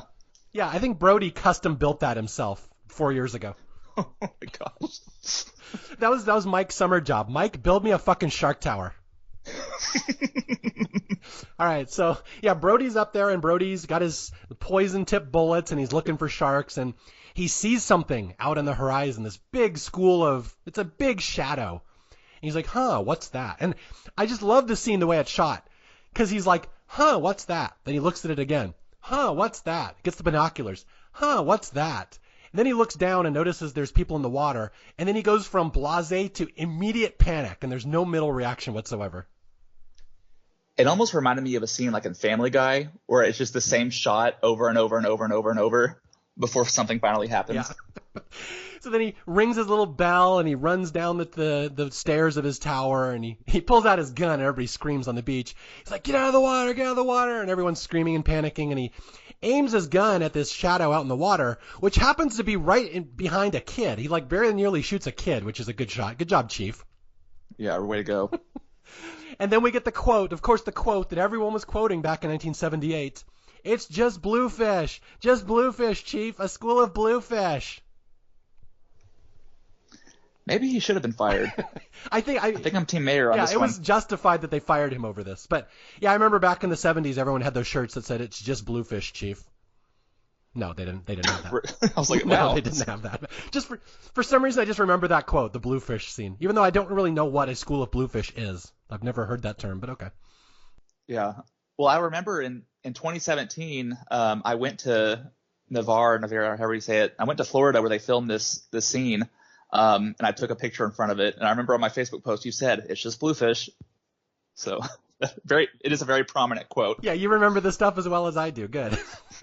So the chief is basically sacked over this. He's like, oh, great, I just fucked up our entire summer industry. I scared people. I shot guns on the beach. He gets reprimanded, but he's going to have one last humiliation here where he gets the cameras from the start of the movie, he gets the pictures from the start of the movie developed. He sees a shark eye that the first guys, when they die, they saw a shark. They took a picture. He takes this picture into the town council. Look, that's a shark. That's an eye. Look, I'm right. And of course, what happens? He's fired. And that council, oh my gosh, like a couple of those people were in the first one. Like you have an older woman and then a pretty old guy with glasses, and very clearly an eye in that picture. And he says, "Seaweed." Like, oh my, what? They have the stupidest town council. It's ridiculous. Yeah, he shows the picture of a shark with an eye. The old guy says seaweed. The woman says, "It's underwater, isn't it? That's why it's blurry." Well, of course, it's from an underwater camera. Wow, great job, Sherlock. Yeah. So anyway, the stupidest town council, who has never heard of a shark attacking their town, somehow doesn't grasp this concept, even though this happened 3 years ago. Anyway, yeah, so he's fired. And it's interesting. There's actually, I don't know if did you watch the deleted scenes on the DVD? I know there's an extended scene here where they debate it, right? They debate firing him? They debate it, and one guy opposes firing him, the mayor. Oh, wow. Yeah, so I think I'd be cool if they kept that scene in. I think that actually adds some character. And it really kind of shows you like that maybe he's learned his lesson from the first one, that you should actually trust Brody. That actually would have changed the mayor's character significantly. Yeah, I didn't know that. Yeah. But it's actually a pretty good scene. It really shows him having a lot of humility. I like too bad they didn't have the old guy going, "Fire who? Fire the seaweed?" Yeah. No, we have a police chief. He's underwater, isn't he? That's why he's not here. No, we just fired him. That's why he's not here. I don't see anything. Yeah, because we're in the back room. Yes, he's in a different room. Ma'am, we can't fire him. He's not here. We have to go to the other room. She's like, why? Is he underwater? Is it with the seaweed? That's amazing. Yeah, anyway, just a goofy little scene that's in there. Okay, and this is the end of the first half of the movie, that Brody cannot convince anyone there's a shark go out there. He gets fired. He gets stripped of his title. He goes home and has a drink on, and his wife hugs him and sends him to bed, and all of his duties are handed down to Hendricks, the deputy. And that's really the end of the first movie, right? The first half of the movie, yeah. Did you notice the plant pot outside of Brody's house as he walks in drunk? I did, and I had not noticed that for a long time until recently. Yeah, explain to people what they're using as their flower pot. So their flower pot is one of the barrels from the first Jaws movie. So just quick little 5-second shot. I'm not sure how long it took to actually get that together, where they even found a giant yellow barrel, but they had it. I'll also point out that when I was 7 and I watched this for the first time, I had no idea what being drunk was. So like when I was watching this, like, and Brody was acting so goofy, I'm just like, wow, he's like not a good actor in this scene. Like he's acting so silly. Like why is Chief Brody acting so weird? This is why 8-year-olds don't write movie reviews. And the next morning, like when they're going to his car and there's beer cans all over, I'm just like, wow, he made a big mess with all those soda cans. Aw, the innocence of the naivete. I love it. Little Ryan Weiss did not know what drunk driving was. Yes. Well, I was going to say, if you look really close to the barrel, not only does he have the barrel from the first movie, but attached to the barrel he has the leg of the swimming instructor that got bit off. It's really cool. It's a cool little thing. You see the little leg there with the shoe on it. Wow. This is what happens when you guys get Jaws nerds together. Yeah. That's awesome. Okay, so now we go to the second half of the movie. Now it's going to become a Friday the 13th movie. And this movie rocks. It just freaking rocks the second half. I love it so much. Okay, so Chief has been fired, and he tells his son, do not sail ever again. And, of course, his son wants to go sailing, Mike, because Mike is 17 or 18, and there's a hot girl out there, Jackie, who has said, please come out and sail with me. I love you. Please defy your father. You're not a good boy who does everything your daddy does. And Mike's like, of course not. So Mike sneaks out the next morning, and as he's leaving the house, his little brother, Sean, catches him, and Sean threatens to squeal. He says, "Are you going sailing?" And this is the scene where Ryan explained. Mike swivels his head around and says, "Maybe." And so they both end up going sailing on a forbidden journey out into the Death Waters. Yes, and the dynamics of the different teenagers, like who sails with who, I think is pretty fun. You have Timmy, who says, "Brooke, I got room." He looks like Napoleon Dynamite. Yeah, If you've never seen him, yeah. Yes. Gosh, get in my boat. Yeah, but once they're actually out sailing, like again, it's really, really impressive because like the teens, like they're actually sailing. Like that's really them. Like they really learned how to do that, and it's not it is difficult learning how to do that, especially when it's Florida. So there's storms all the time. Apparently they had to deal with they look like cyclones, like water spouts. They had to deal with that a lot. I also like the design of the sailboats. Like you have all the some of the sailboats, like the platform they're standing on is like a 45-degree angle. Like I'm not really sure how that works, but poor Keith Gordon is stuck in this like toy balloon looking thing. Okay, yeah, for people who haven't seen this movie or recently, the sailboats are not what you picture as little gentle sailboats. They're like racing boats, some of these boats. They look really sleek. Some of them are really fun. They're like catamarans almost, some of them. Keith Gordon's got a little rubber dinghy for no reason. But yeah, these scenes look fun. And these are not little dinky sailboats. They are flying across that water. It looks like this is the kind of thing I would have loved to do. It looks really fun. Right. But yeah, I'm just wondering, it's like, what was the process to give Keith Gordon that little shrinky-dink bathtub boat? Just like everyone's just going like 50 miles an hour past him, and he's just sitting there reading a book. Oh, all the other guys have like girls clung to them as they're getting ready to score with the girls underneath in the boat later. You know, Keith Gordon's not having sex with anybody. They don't even give him a big enough boat for two people. All he's doing is quoting Winston Churchill. Yes. Okay. We're going to play a fun game here, Ryan. I've been waiting for this. Name all the teenagers in this movie. Okay. So explain one of the characters and what they look like so I can picture them, because I will explain to my listeners. They do not name these characters very well, so I don't know who half of them are. Yeah. So we have, the main guy, the curly head guy is Andy. Mm-hmm. We have him, who becomes protective of Sean later. Mm-hmm. We have Brooke, her hair is pretty curly, and her cousin Jackie, who's pretty prominent. Okay. Who else do we have? We have Doug, so Keith Gordon. Oh, Doug. I just wrote Keith Gordon. I don't know his name. Yeah, I'm pretty sure it's Doug. We have Timmy, the nerdy guy, so that's 5. Timmy! We have Michael and Sean, obviously, so that's 7. We have Tina and Eddie, I think, is his name. Miss Amity and her boyfriend. Got them. And I should point out, part of the reason why this reminds me of Friday the 13th is the name Tina, because I feel like in Friday the 13th there's like 20 different women in that are named Tina. It's always, the final girl's always named Tina. Yeah. Yeah. So that's 9, I think. We also have Larry Vaughn Jr. The mayor's son, correct. The mayor's son and his buddy. I think his buddy's name is Bob. I don't know. You could make up names at this point. Bob. And his character was originally supposed to die, but I think they were worried about it being too graphic.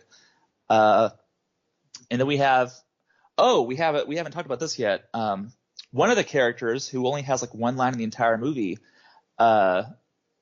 Mike Dukakis' son. What? John Dukakis. Wow. So when Michael Brody gets injured, it's like him, Timmy, and some other guy. I think his name's Paulo. Yeah, Apollo. Yeah, Jean-Francois. He's from France. But his name is John Dukakis, and sure enough, his dad is Mike Dukakis. Wow. Yeah. And it's funny because his one line in the movie was back at the bar when they were talking about their plan to go sailing, and he says, "Yeah, my dad has like 2 giant cases of beer back in his garage." I'm like, wow, that's not the way to talk about the current governor of Massachusetts. Wow, I never caught that. Yeah, so suffice it to say, these characters are not well drawn or written or fleshed out. There's at least 2 more girls you're not mentioning. Yeah. We also have Marge. Marge gets eaten later. We have Marge and the Mary Mother of Christ praying girl. Yeah, what's her name? And then her boyfriend. I think it's Lucy. Lucy. I do not know her boyfriend's name. That's the one I don't know. Yeah, her name is Sheng Lao. She's from Shanghai. Wait, don't mention that. I don't know who she is. Yeah. So we have all these kids getting ready to go out and get their sail on, and they're all hooking up. And there's the guy in the hat. There's the guy who he like became a director later in life, the actor, but he has the hat on in the movie, and they never mention his name. Bob Van Zandt, I think is the actor's name. Yeah. Okay, so they're all getting ready to launch, and it's this big, huge boat trip they've got, and what they're planning to do is go out to this place called the Lighthouse. There's a lighthouse offshore, and they have a bunch of cases of beer, and they're going to party out there. And as the trip goes along, again, I didn't catch these little nuances as a kid. You don't notice this. As they're going there, Mike says, hey, I know another place past the lighthouse. Let's go there instead. So even though everyone thinks they're going to the lighthouse, that's not where they are, and that's why nobody can find them later. And I missed that detail as a kid. Although my wife pointed out that little detail where Mike says, hey, I know some other place. Let's go there. My wife's like, wouldn't they all know that place? Didn't they all grow up on this island? Right, I'm like, yeah, funny. How the fuck do you know a place we don't know, Mike? We're the same age as you. Like, how big is this island? Is this Lost? Yeah. All right, so it's a really fun scene of them all hooking up and pairing up, and like Ryan said, it's really fun to figure out who's in which boat with which character, and you won't care about this later, but it is kind of fun the more you watch this movie. And just remember, this is the script with characterization. Yes. This time we gave them names and put shirts on them. I don't know. So they're all headed out on this big trip. This will be the last. I always thought it was like the last hour of this movie. It's only about 45 minutes. It's actually short, the second half. And they're all headed out. And as they're heading out on their jaunt towards death with them against the shark, they pass a bunch of scuba divers who are out fishing for lobster. And they wave to each other, hey, what are you doing? And this is where we get this lobster fisherman scene, which I think this is the scariest jump scare in this movie. This one is really effective. You know which one I'm talking about? I was going to say, yeah. So the track that plays on this is called Ballet for Divers. It's just a very melodic, lovely little scene. You have all these different divers just looking along the ocean floor. And then, bam, all of a sudden the shark is right in the camera's face. Oh, that one is unfair. There's no music build up to that scene at all. He's just there. Oh, that one's nasty. That one's good. Yeah, movies do not treat jump scares like this, where the camera just pans to the left with peaceful music, and there's a giant shark in the frame right next to you. Mm-hmm. That one's nasty. Yeah, Spielberg didn't even do that one. Yeah. And then you have the diver who gets scared, who just swims to the top as fast as he possibly can. And that was a pretty cool shot, too, because you really have to be careful, even if you're a stunt guy, swimming that fast up there. So I'm not really quite sure how they pulled that off, but he got up there.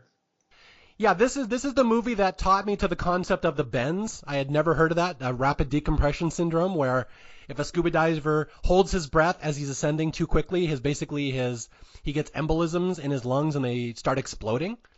So I had never heard of that concept till I saw this movie. So this movie is educational. There you go. And then he got cancer. Wow. Yeah, but anyway, yeah, so there's the scene with this scuba diver, this lobster guy gets scared by the shark. Really nasty jump scare, I'm telling you again. Even if you know that one's coming, it sucks. And then he survives. He goes up to the surface. He's bitten through his mouth guard. He was so scared. He doesn't die, but eventually what's happened is the ambulance that rushes him to the hospital will tip Brody off that something scary is happening out in the water. But for the purposes of our story, after the scuba diver goes up, we see the shark leave that boat, and he turns towards the open ocean, and it's this wonderful shot of all these kids in sailboats way off in the distance as the shark just starts slowly approaching them. Mm-hmm. Yeah, really, really well thought out. Yeah, and there's lots of this now. We lots of setup of these kids being isolated out on the open ocean in defenseless sailboats, the shark coming after them. We got lots of overhead shots, cool little adventure shots. Anything else about this you want to mention? I just want to say that POV shot, like, they're really far out there. Like, I'm curious how long it took just to set that up, but it is very menacing, and like you said, just the second half of this, it really just builds and builds and builds. It's pretty cool. One thing I read on the trivia, I think it was on the DVD, that they said, you may have heard this too. At one point in the shoot, they had all these kids out on boats out in the middle of Florida in the ocean, and they're setting up their cameras for the shot, and the kids notice, hey, there's real sharks circling us. And at one point they were surrounded by hammerheads. Real hammerheads were circling these kids. And the kids are all screaming and waving at the camera crew, help us. And the camera crew's like, yeah, hey, look, they're getting into character. Oh, yeah. They look scared. Yeah, so, keep going. Yeah, all the kid actors mentioned this. We were in actual danger out there and nobody noticed. Right. Yeah, there were multiple times when they genuinely felt fear, whether it be because of the hammerheads or because of something the mechanical shark did or because of the water spouts. Like there were multiple times where they weren't exactly acting. Yeah, no, it really comes through, and that's the authenticity of the second half is what really saves it, I think. Mm-hmm. Okay, so all the kids are out. They're about to be menaced by the shark. It's about to get shit's gonna get real fast, or shit's gonna start to get real fast. And now we go back to the shore. We see Brody wake up in the morning. He goes in his son's room, Mike, and he's looking. Oh, Mike's not here. Doesn't realize Mike has snuck out. Thinks Mike is working. And my wife pointed out, but they never check the younger son's room. Nobody seems to care that Sean is gone. Right. Yeah, the 6-year-old, he's fine. We don't worry about him. They only care about the working man. Exactly, yeah. Now that Brody's fired, they look at our lad Mike. Yes, we need the income. Okay, Mike needs to man the shark tower or paint the shark tower or something. Okay. Here we come to one of the scariest scenes I've ever seen in a movie, one of my favorite scenes of any movie. I'd make the argument one of the best scenes of any Jaws movie period. Sorry, Steven Spielberg, but the Tina and Eddie scene, which has haunted me since I was about 6 years old. Well, here's your blanket. Why don't you set this one up, Ryan? Let's describe this one to people and give them a little nightmare fuel. So we have Tina and Eddie, the couple that discovered the orca whale from earlier. Miss Amity, I should point out. Miss Amity. Yeah, Miss Amity from the Amity Fund Scholarship Benefit, 1978. They have gotten left behind. Their boat is almost as shrinky-dink as Keith Gordon's, but they get left behind, and they decide to fool around on the boat. They look for their boat's pretty trashed, by the way. There's all sorts of, like, Richard Hooper would love that boat because there's lots of cups to crinkle. But they get left behind, and sure enough, when Eddie's getting the blanket ready, we see the POV shot super, super fast coming up. It knocks Eddie off. We see the fin, and then Tina gives the performance of her life. The look of, like, fear and panicked feeling she has is really incredible. But the shark is closing in. It takes Eddie, and then it, like, flings Eddie all the way to the boat, and he's holding on to the boat for dear life until it finally takes him under, and he takes a piece of the boat with him. And Tina is just white as a ghost. Oh, yeah. Okay. Let me try to help you visualize this scene if you've never seen this. I want to give you nightmares just describing this scene. So, yeah, like I was joking earlier that the shark often rams into boats. Technically, he doesn't do that in this scene. He does more ramming later. What happens is she and Eddie are on their little – it's called Tina's Joy, his boat that he's made for Tina. This little piece of shit boat. Like, I don't know why she's not with a better guy who could afford a better boat if she's Miss Amity, to be honest. But he did paint her name on his boat. And the shark is swimming under their boat. He doesn't ram it on purpose. His fin, I think, just kind of catches underneath it. They have lowered their anchor. They've dropped their anchor or something. And I think it catches on that is what happens. So it drags the boat, and the shark's so big it pulls them, and Eddie falls off into the water, and Tina gets dragged along into the boat. And so when the shark releases the boat, Tina is now a good, I don't know what, 200 feet away from Eddie. He's in the water, open ocean. A good little distance. Yeah. And she's looking at him. She's like, Eddie, what happened? And then she looks behind her, and you see the fin. The fin turns around the water and starts coming towards her. And now Tina, you can just see her stomach drop, where her boyfriend is racing the boat towards the boat from one side. The shark is going towards the boat from the other side. And you know who's going to win. It's probably the fish that was designed to be sleek in the water, not the hairy human. Anyway, so there's a race to the boat. Tina's just screaming, come on, Eddie, it's a shark. Come on, come on, come on. And Eddie does not win. He is pulled underwater and thrust against the boat. The shark drags him. And so the last thing Tina sees is her boyfriend holding onto the side of the boat, panting. And again, it's the breathing that always got me as a kid. Where Eddie's like, and Tina's looking right in his eyes, and he gets yanked down into the water, and the big pool of blood comes up, and she just screams. She's like, oh, my God. And it's horrifying, this scene. Yeah, it's convincing for sure. It's a step above anything from a Friday the 13th movie. Woo, yeah, this one. As a kid, this was a tough one. This is the scene that sticks with you, and you think about if you're ever out in the open ocean. Like, what if I fell in and there was a shark and I'd have to race him to my boat? That's the thing you think about. It probably is good this wasn't filmed at night. Like, oh my gosh. That's too much. You can't do that Yeah. scene. Yeah. And so Tina, for the next 5 minutes, is basically going to have a nervous breakdown. And it's one of the most convincing things I've ever seen captured in a movie now that she's seen her boyfriend get eaten, where she's like, oh, mama, oh, make it go away, please, make it go away, please. And she starts breaking down to the point that I think the actress is really having a nervous breakdown here. Right. Yeah. Yeah. Ugh. Okay, so here we go. So Tina is now stuck on a boat all by herself with her boyfriend's corpse spread around her in the water. She's all by herself, and Brody and Ellen are going to come out and find her. But first we have to get the scuba diver that got scared and got the bends. This is the scene where he's in the ambulance and Brody spots him, right? Mm-hmm. Yeah. So what happens here? Hendricks tells them what happened. Yeah, and he sees that there's like bite marks on the mask of the diving equipment. Yeah, that's why the scuba diver has bitten through his mouth guard. He was so scared. And Brody's like, "Oh my God, something big down in the water scared him." And the other diver's like, "We don't know what it was. Something big and scary must have been it." And this is where Brody goes, "Where were these scuba divers?" And Hendricks, his deputy, is like, "Well, it's right. He was over there, right where those kids launched earlier today." And Mike's like, and Brody's like, "Which kids?" And he's like, "Oh, Larry Jr." He names like 6 kids, and then Mike. Like, you think you wouldn't name my son first? I know, right? That's more cogent to my question. Oh, my son's there, and you named him 6th? Oh, yeah. And this guy's the chief of police now. Yikes. Should have gotten the seaweed guy. Okay, and here's another thing I love about the scene. The Ellen Brody variable here. So Chief Brody is with Ellen, and he finds out that Mike is out there sailing, and Chief is like, "Mike's out there?" And he runs out to the police boat because he has to rescue Mike because he knows there's a shark out there. Ellen does the same thing. "Mike's out there?" And she runs out to the boat. At no point in this movie has Ellen understood that there's a shark or bought into this theory. Right. So why all of a sudden does she in the same amount of panic that her husband is? That's a good question. Yeah, people still seem to be pretty suspicious of a shark. Yeah. So I think that's some of the script writing, the screenwriting changes coming into play there, that we need to have a reason for Ellen to go out and save the kids. So they just make her buy into the shark theory in the scene so she has a reason to go out and run onto the boat. Mm-hmm. Yeah, because they don't know about Eddie or Tina yet. No. So, again, we're nitpicking the minutia of Jaws too, but watch Ellen Brody's her motivation here changes very significantly. That's funny. Well, she'll be out there for about a solid 90 seconds. Yeah. Okay, so here we go. So the kids who have left Eddie and Tina behind, they don't even realize the lovebirds are back there getting munched.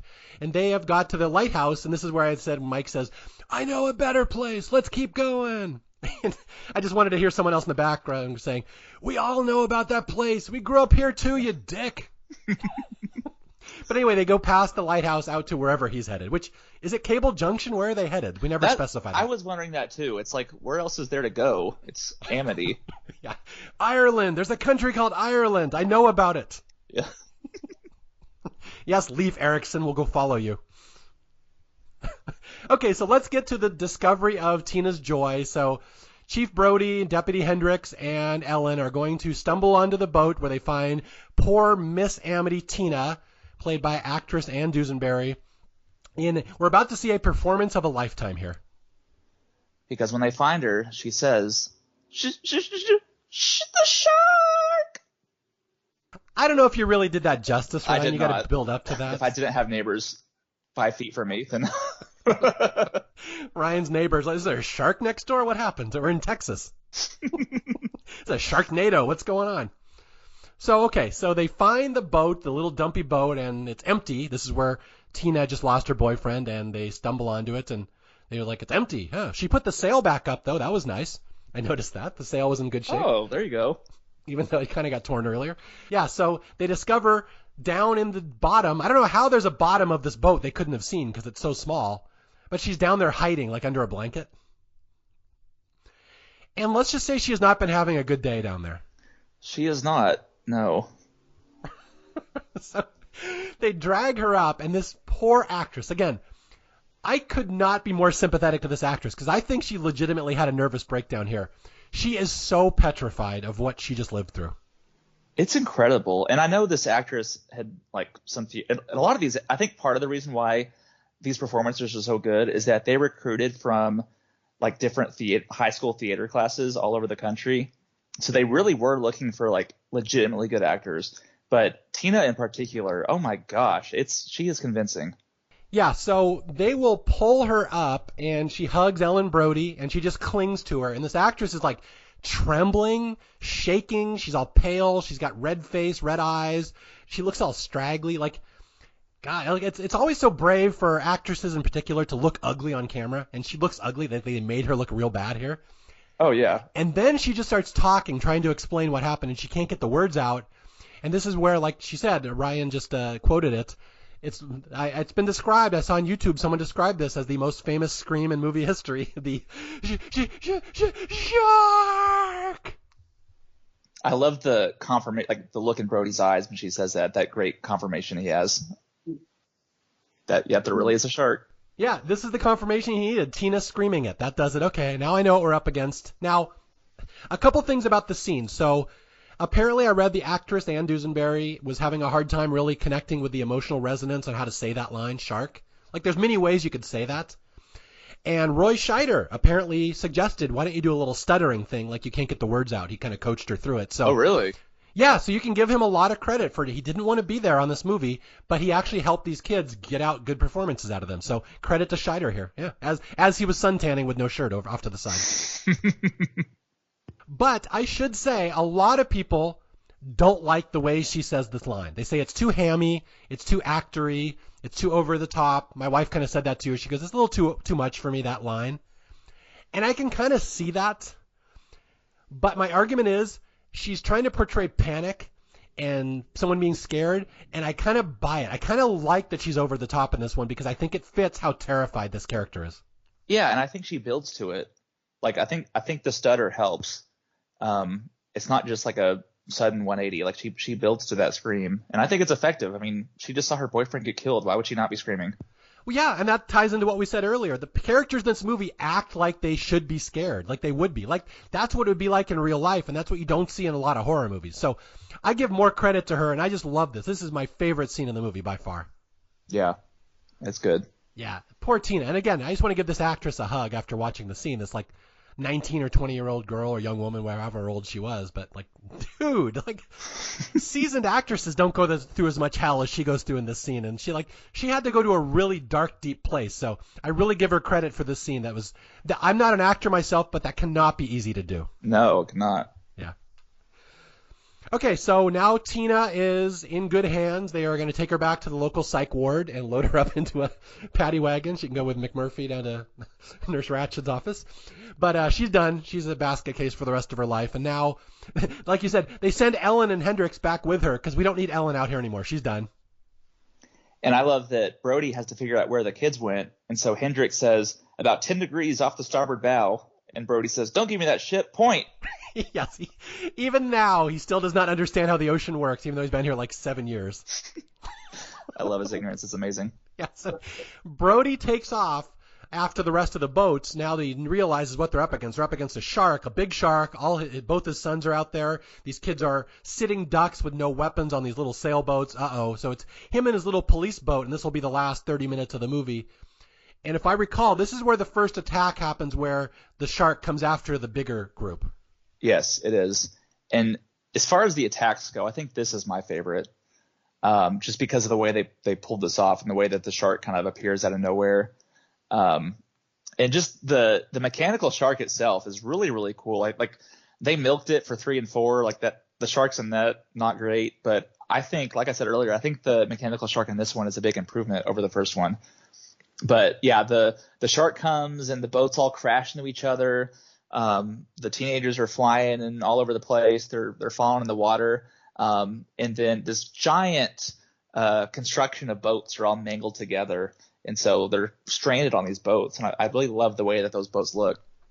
Yeah, and this was the game that my brother and I would play. String the boats together and don't let the shark touch you. Don't touch the sides. Mm. Yeah, I was always fascinated by that as a little kid, just how those boats were together like that. Yeah, okay. So let's talk about this attack scene. This is a big one. It opens with, as you said, Keith Gordon quoting Winston Churchill for no reason. as he's pumping up, he's reinflating his little dinghy. And as he's doing that, the shark hits him from behind. The shark, again, just randomly bumps into boats. He loves to do that in this movie. Not approved shark behavior, according to most marine biologists. Possibly. Well, yeah. In fact, I read one reviewer that said in the first movie, the shark's just trying to feed. But in the second movie, they're like, let's just have him kill shit. Like, he's not even trying to feed. He's just randomly assaulting stuff. So it does change the behavior a little. Yeah, just a little bit. So Keith Gordon collapses. He has to swim over to the other boats. And what happens is, I always kind of forget this. It's not so much that the shark is the one who wrecks all the boats. It's that some of these boats are like racers. They go really fast when the sail hits them, or when the wind hits them.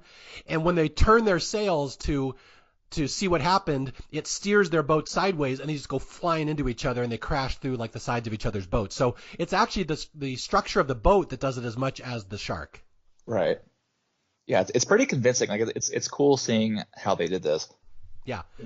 And all the boats are flipping, and kids are getting knocked into the water, and Mike, our son of the police chief, gets hit in the back of the head with the bow of a ship, and he collapses unconscious into the water. And this one's all just chaos. Just kids in the water, don't know what's happening. And then we see the shark fin, and holy shit. And now they're all trying to grab each other and get into their boats, the ones that are still left upright. Yeah. And this is my favorite shot in the movie. Mike is in the water unconscious, and you have Timmy and Mike Dukakis Jr. trying to pull Mike out of the water, and you see the shark coming right for the camera, and you can actually see the cables and stuff inside the shark's mouth. Yeah, I have that written down too. Yeah. But it's still a really cool shot, and apparently the shot was super dangerous to pull off because this shark is like 100 tons, like it's super, super heavy. And the reaction on the two guys that are pulling Mike up or legitimate looks of fear and shock, because apparently one of the lines had broke and was really close to snapping Mike's legs in half. And so like yes, they're pulling him up to avoid the shark, but they're also pulling him up just to avoid the wires that are loose underneath. Yeah, that's really interesting. I am noticing that as well, that the kids look really scared in this shot, and I didn't realize the logistics that this was dangerous. But yeah, this is basically Universal Studios, the ride where the shark comes up and tries to grab your tram from the side. Right. Except it's way closer. The shark is literally touching the boat, and they're shoving it at this poor actor, and they have to yank him out of the water. And like Ryan said, the shark is so close to the boat, it actually collapses his mouth over to the little. You can see the mouth kind of gets pushed sideways because it's too close. And if you look real close, you can see the hydraulics inside the shark's mouth opening his mouth. But I did notice that was more prominent when I was a kid. On the DVD now, they've darkened it so you can't see it as well. Oh, have they really? Yeah, but it looks like there's a big old chicken bone in his mouth if you look when it was as a kid. Like, what is that in his mouth? Right. Yeah. So this is the first time they realize there's a shark attack, and all of a sudden half their boats are upside down or disabled. And like Ryan said, they're kind of sitting ducks now. Like, what do we do? We're out here in the middle of nowhere. We have no power. We have no flotation. We have float, but we have no propellant. We have no wind or sails anymore. So they're just sitting ducks out there in the middle of nowhere. And they take rope and they throw it to each other, and they tie their boats into like a little island. It's like Waterworld. They're on their own little flotation device now. Anybody want to play charades? Yes. Here's a fun little thing I picked up from this movie. Look at how good everybody in this movie is at throwing rope to each other. I have noticed that. I have tried to throw coiled rope to people. It's very hard to do. They're routinely doing it from 50 feet away with perfect accuracy every time. Yeah. Even when the helicopter shows up, he catches that first try. I know. Everyone's Wonder Woman in this town. Yeah.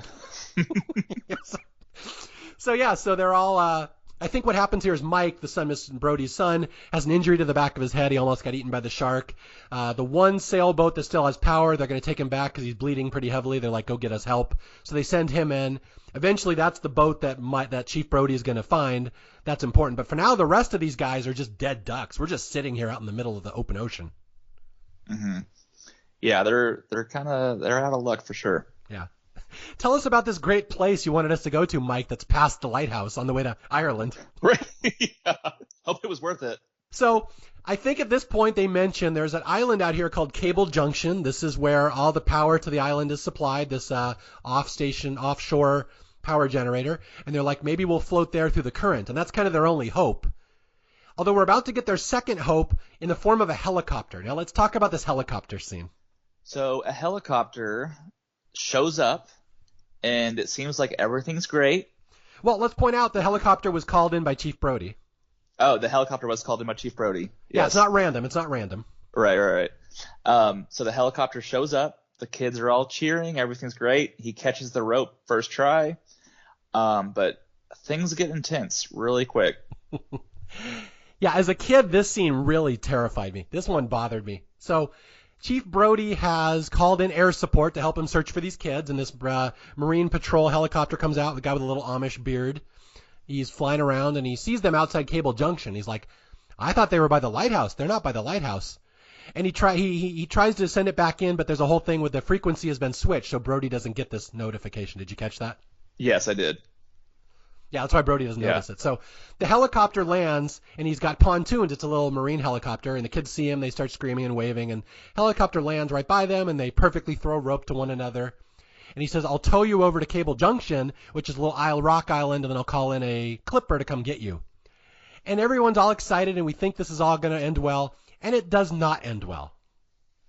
No, it does not. And I actually kind of forgot how little they show as far as the actual attack. Like, up comes the shark, and it's a great shot of him eating the pontoons, and the helicopter does this flip where the blades are hitting all the boats and everything, and the pilot goes underwater. But I forgot that you really don't see anything after that.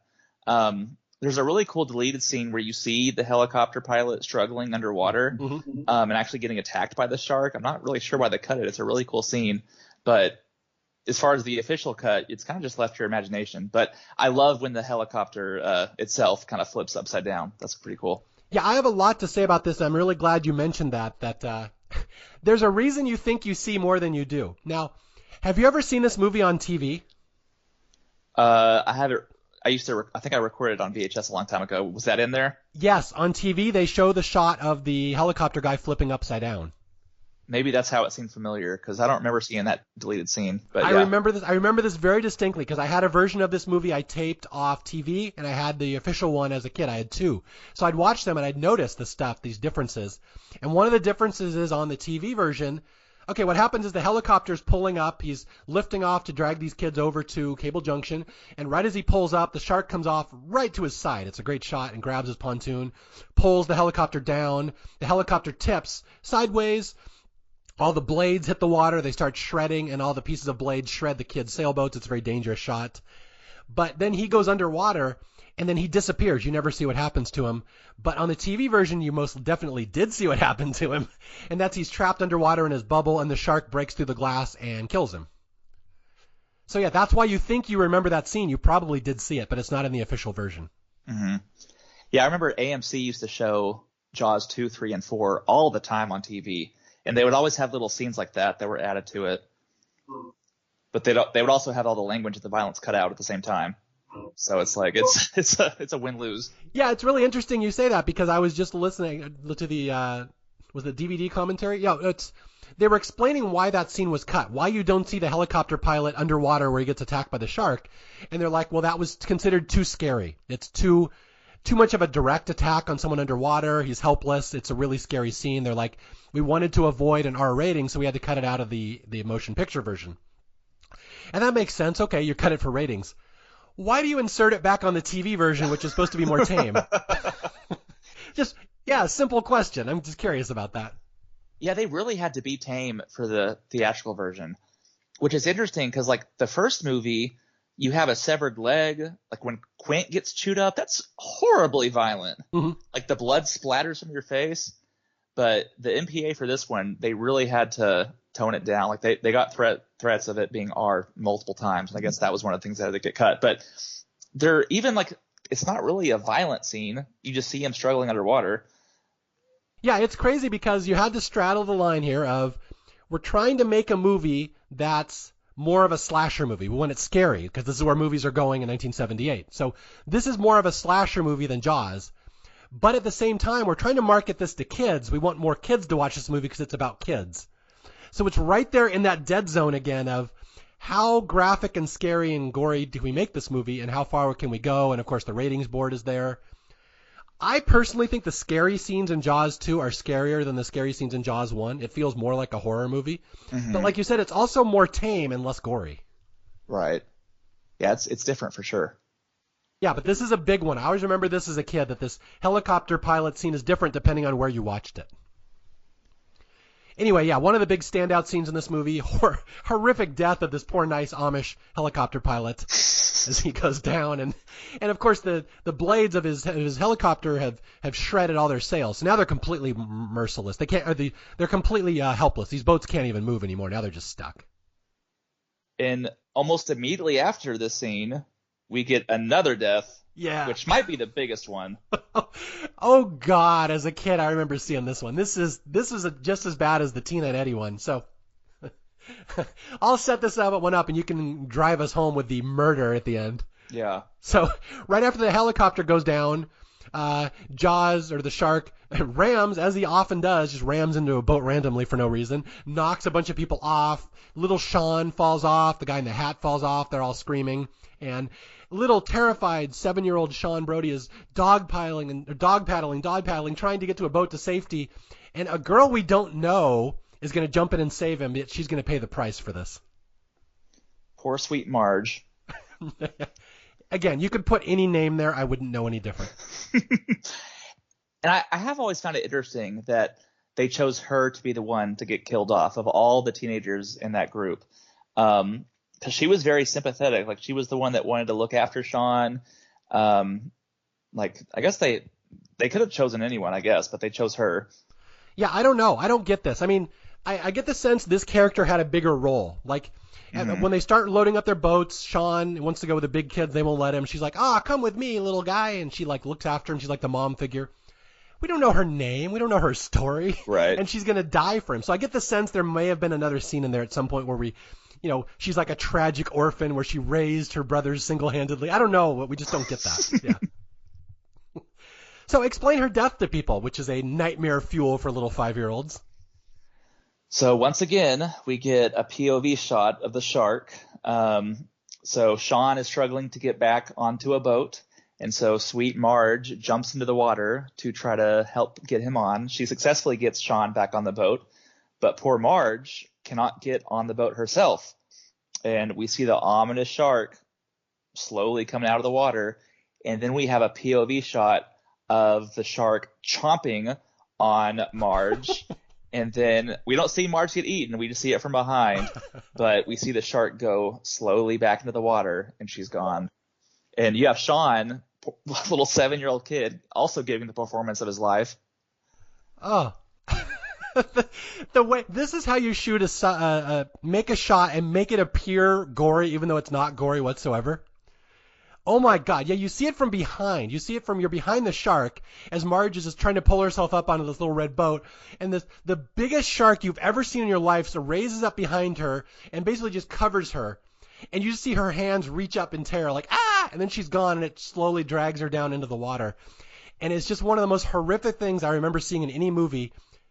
Even though it's completely bloodless. Right. Oh. Yeah, of all the deaths in the second one, this was the one that always stuck out to me. And I don't know if it's because she's more sympathetic than the other characters in the movie, but I think there's so much that's left to the imagination that's kind of what makes it scarier. Yeah. Just because we don't see it. But yeah, it sticks with you, especially for a 7-year-old. Oh yeah, the 7-year-old who's looking at this from 2 feet away as his savior is eaten alive and pulled down to the depths, as presumably she's screaming and pulled down. He starts screaming. Now we cut over to the other boat where we get Donna Wilkes, who the other standout actress in this movie. She's going to start her nervous breakdown, which will go on for the next 20 minutes, where she's screaming and shivering and screaming. And it's just all screaming and terror from here on out now that the kids have seen their first murder. Yeah, and sweet Donna Wilkes, Jackie, she gets a lot of hate online for her screaming in these last 20 minutes of the movie. But again, like Tina, I think it's justified. Well, yeah, if you look at it, how they try to set it up with her character, everyone else is from Amity. They're all locals. They're in the water. They've seen boating accidents. They've seen death on the water. They're probably a little more hardened to bad things happening on the ocean. She has never been to the ocean. They say she's from out of town. She's visiting. So she probably feels 150% as helpless as everyone else out there because she's never been on a boat and she is panicking. So I can see why people might not like her performance, but I do believe it's justified. That is how that character would react here. Mm-hmm. Absolutely. Although my wife would agree with you. She's like, yeah, Donna Wilkes, she's a little much in that movie. I can appreciate her more as an adult, but I do remember even like as a kid, I was like, that girl screams a lot. But again, I should point out this actress, Donna Wilkes, was known for playing characters who are a little off kilter, a little unhinged. This is kind of her thing. So if she's going to go for it, sure, go for it. That's your thing. That's your trademark. I personally love her in this movie. I think she's very memorable, but perhaps she's not for everyone. She's better than most Friday the 13th victims, I will say that. Yes, she is. I mean, that's not saying much, but yes. She is quite scared. We understand her motivation. I'm scared. I got it. Okay, so from here on out, all the kids are just absolutely petrified and horrified. They got a swimming death machine underneath them. They can't move. He's literally like 2 feet under them at all times. God damn, this is a terrifying scenario. Yeah. No, and you're right there with them. Like it gets like you said, this last half of the movie, it doesn't slow down at all. Now, how did you play this game? I played it with sleeping bags on my living room floor. How did you play it in your pool? We would have little floaties and stuff, and I would try to jump from one floaty to the other. I wasn't good at throwing ropes, so I never got the floaties together, but I would try to jump from one floaty to the next. And we did have this rock formation at my pool, so I would call it Cable Junction. I hope you guys who are younger than us are listening to this and realize how much movies meant to us kids back in the day where we would do stuff like this. We would just recreate them at home. Yeah, it's great blackmail material. Yes. Did you have bluefish in your pool? Any bluefish that you could scream the one line? Of course. Okay, yeah. Did you get out the poison bullets? Did those ever make an appearance? Like, Ryan, put away the poison. I think I would have been sent to a special school if I had done that. You could go with Tina. Tina, who's now in a special home. Yeah, right, yeah. Yeah. Okay, so, yeah, all the kids basically are terrified and just huddled and just absolutely terrifying scenario the rest of this movie. But it is very nice. I remember this as a kid, watching this as a little kid, that they all kind of looked after little 7-year-old Sean. They make sure he's safe and they're keeping him warm and they're always looking after him. And again, very heartwarming as a kid. That's one of the things I remember about this movie. Oh, big kids will look after little kids. That's good to know about the world. Although Andy did say, Sean, listen to me. I'll break your ass, I swear. But other than that. Other than that, that was that means I love you in the 70s. Yeah, so the kids are all bickering, and basically their only hope at this point is to get to Cable Junction, which is basically the last thing you hit before you go out into the open Atlantic. And they're all bickering and fighting, and they're trying to worry, will the current take us there because they have no propellant? Is this where they start doggy paddling, trying to splash, trying to get there? I forget. Yes, it is. And then little Sean says, Larry, are we going to make it to the island? We're steering for it, kid. Yeah. And Keith Gordon's like, I don't know, kid. Physics say no. You should understand physics like me. I'm a nerd. I got a car, Christine. She's better than you. Do I need to get Rodney Dangerfield out here? Yes. My dad, Rodney Dangerfield, he's going to buy us a yacht. Right after he finishes the second grade. Yes. Oh, now it's Billy Madison. Yeah. Okay. So they're all trying, they're just floating, hoping anybody will save them or anything can happen. Again, the helicopter couldn't get them. They're trapped out here. And this is where the one girl prays, please God, please help us. And I don't know her name either. Lucy. Sure, why not? God, please help us. And Jesus. And Holy Mary, Mother of Christ. Like, oh my gosh. Like, even as a little kid, I was like, okay, this seems a bit much. But it is a very touching scene. It's very well shot. But yeah, it's a little much, the melodrama here. Please save us. Okay, we're about to get to the end of the movie where Brody's going to come out and save them. So Brody is just searching around, just dicking around. He has no idea how the ocean works. The blue part is the water. I think the gray part's land. He can't really figure out the map. But he gets lucky here in that the boat with his son Mike comes back. And they're like, oh, yeah, everyone out there has been attacked by sharks, but we're okay, don't worry. Yeah, oh, and then Mike, of course, says, yeah, Sean's out there, Dad, no big. And Dad's like, Sean, your little brother? And Mike's like, he wanted to come. It was okay, right? Great acting.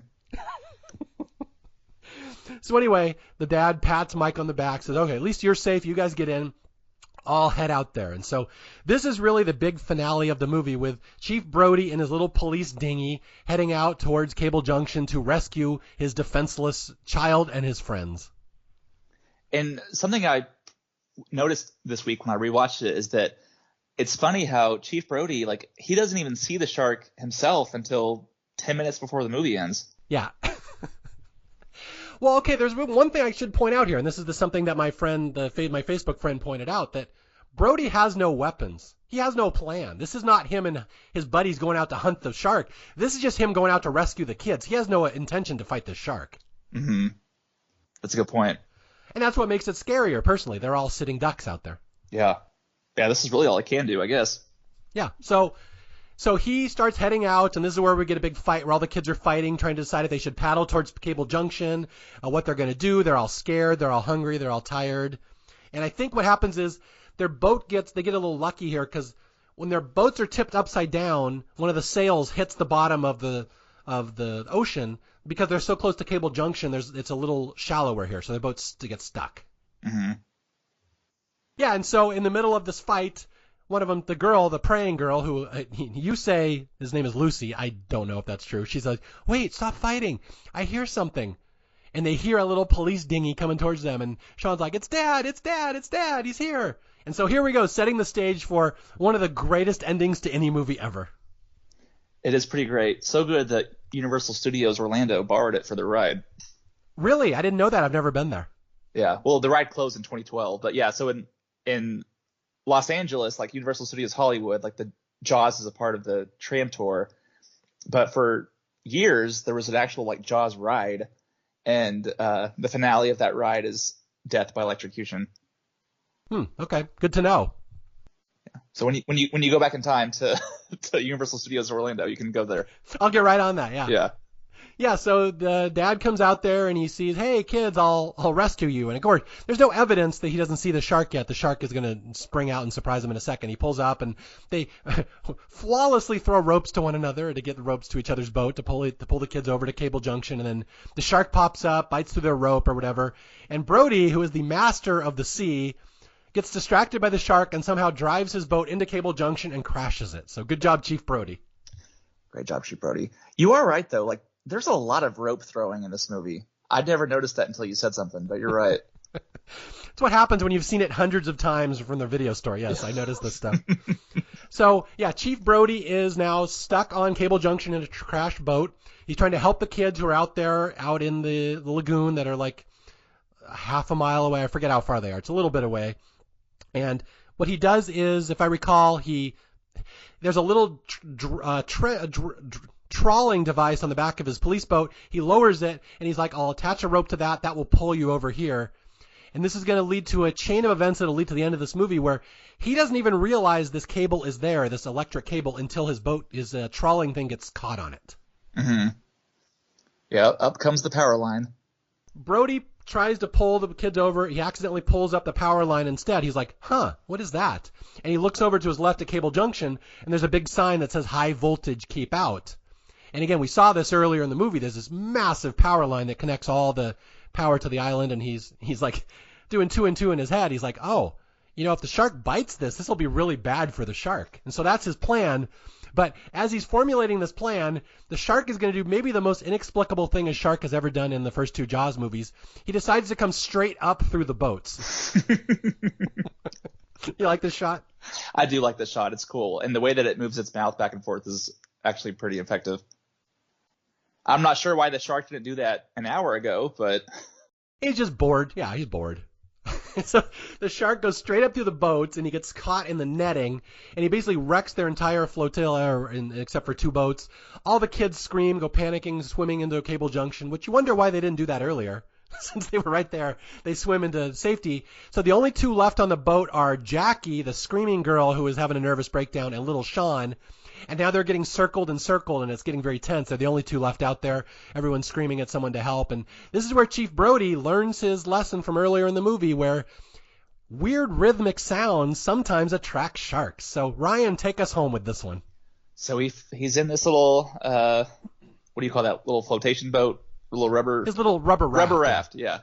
So he finds a paddle in that rubber raft, and he gets right behind the power line that's been raised, and he starts beating that power line, just like the marine biologist said could be effective because it sends out those sounds. And sure enough, the shark comes slowly towards him, and everyone's screaming, "Chief, what are you doing, Chief?" And it gets faster and faster. And this is where Roy Scheider starts just shouting out zinger after zinger after zinger at the shark. I wrote down some of them. Here we go. All right, you big bastard. Come on. I got something for you now. That's it. Attaboy. Come on. As he's taunting the shark to come at him right at the power line, which is I will make the argument this is better than the ending in Jaws 1. This is one of my favorite all-time movie endings. I was gonna ask you, do you think Open Wide Say Ah is better than Smile You Son of a Bitch? I like 2. I'm going to go on record. I don't even think it's close. Like, 1 is cool. I like seeing a shark explode. But 2 is more kick-ass. I want to see a shark just fucking blow up. Yeah. Okay, he blows up in the first one too, but you know what I mean. I like the electrocution. It's better. Yeah. No, I agree. That's cool. So you like 2 better? The ending of 2 better? I think the first one has more of an impact, but as far as like how the shark dies, I think the second one is better. Yeah. If you want a movie moment, you're going to high-five your buddy too. This is the one. This is really cool. Yeah. So, yeah. Just the way this is shot. And I should point out there's a shot where Roy Scheider has to scale down the cable down to his little rubber raft. And I always laugh because he's got such little chicken legs, little Roy Scheider. He's so skinny. So he's like scaling down this little thing, gets into his raft, and he's hiding behind it, and he's slamming the paddle on the cable, and the shark's coming at him. And I love every single bit of this next scene, where the music, the cues, the way it's shot, the angles, the way they show the shark going past Jackie and Sean, it's just getting bigger and bigger and bigger, and you're like, holy fuck, that is a big shark. I just love everything about this last part. I love that you mentioned him like crawling on the power line. Yeah. His shorts that he wears in the second half of the movie, like he's practically wearing a Speedo. They're so short. He's a never nude. Yeah, he's a never nude. Thank you, Tobias. But yeah, he, I guess it was the 70s, but it's like, I'm not used to seeing the protagonist wear something like that. Well, okay, my wife pointed this out today. She loves movies like this. She's like, everyone was so skinny in the 70s. And she's like, I know there's the counterpoint that people are just fat now and everyone eats food, but like, nobody ever went to a gym in the 70s. Nobody ever worked out. Like, Roy Scheider is perfectly in shape and healthy and looks great, but he's like little stick legs. He's a little stick man, so it's kind of funny. He's your action hero. Yeah. Yeah. Anyway, yeah. He is a wispy, thin little lad as he climbs down that thing and gets into his raft. And yeah, here comes the big ending where the shark is coming right at him. And it's such a great shot. There's one of the shark raising out of the water as it goes past Jackie. There's all the kids screaming. You see the shark coming right at Roy Scheider, getting bigger and bigger and bigger. It's like, holy God, that is a big shark. And then, yeah, he's like, say ah, and he leans back and the shark just grabs that power line. And kaboom, the big explosion is he's just basically electrocuted and becomes a big electric shark. And it's so cool to watch as a viewer, and it has so much more of an impact than something that would be made today. Because, like, these effects, they're real. Like, there was actually a mechanical shark that got electrocuted. It wasn't just some CG thing that looks fake. I mean, it looked fake, but it was more in a fun way, you know? Yeah, I have that written in my notes, and I wrote that. I saw that in the DVD as well. They only had one chance to get this right. They only had one shark. So when we set this thing on fire and electrocute it, it better be from the correct angle and to the correct explosive level. So they had all these cameras around, and they only had one chance, and they really nailed it. It's so cool. Hey, they have the director of Supergirl the movie there. It's going to get it right. Exactly. He is known for quality. Yeah. I saw Santa Claus the movie. That's the number 3 perfect movie. Yeah, so... And with that, the shark bursts into flame. He's electrocuted. They show it almost in where they reverse the colors. I forget what it's called, where the black becomes white and everything.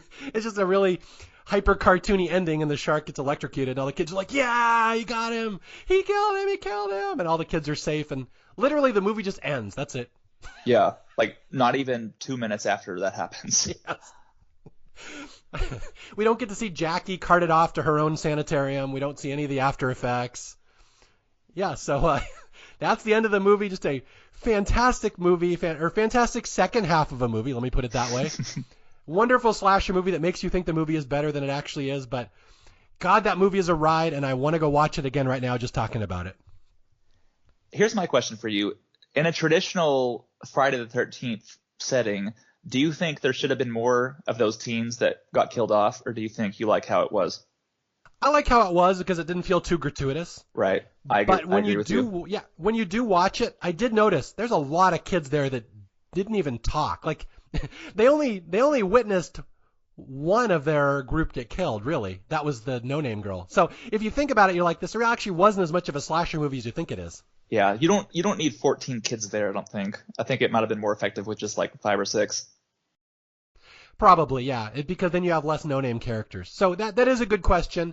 But I will defend the movie that it gets called a slasher movie, but it's really not if you look at the end. Like, there's a lot of attacks, but of the kids, only Eddie and no-name girl die. That's it, I think. Of the kids, yeah. Okay, of the kids. But again, after this movie ends, I just want to give all those kids a hug. They all look, all of them, not even just the 2 girls, but like Sean, and Keith Gordon looks very ecstatic when the shark gets killed. Like, I totally buy his emotions. He's over the top. Like, I really buy all these actors were in a very harrowing situation. Oh my gosh, what I really absolutely. think. Yeah, it really makes this movie seem better than it is, I think. And this finale was the last thing they shot on set. So part of their reactions were probably pretty genuine when they were cheering, when they were stressed. I believe it. Yeah, it feels real, and that is one thing that misses a lot in modern day movies, this feeling of realism. Like they use real practical effects. There's no CGI. They use real actors in a real dangerous situation. It feels real. That's what I like about this movie. They were actually on the ocean. Yeah, absolutely. This was not. I always love that they have the Universal Studios, like the Jaws part, as if any of that movie was filmed at Universal Studios. Right. Oh, yeah, I'm sure. This is the little village where Amity was. That was not the village. It doesn't even look like it. Yeah, and with that, we have summed up Jaws 2, one of the rare sequels out there that I really think is worth talking about and really has some artistic merit because I explained this earlier in a Facebook thread. I was talking to people that this movie goes harder than it has any right to go. Like, it really doesn't need to go as hard as it does.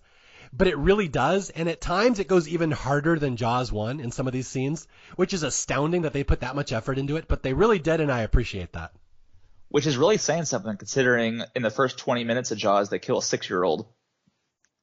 And a dog! Wow, the duplex, you got both of them, the kid and the dog. They didn't get an old lady, too? Right.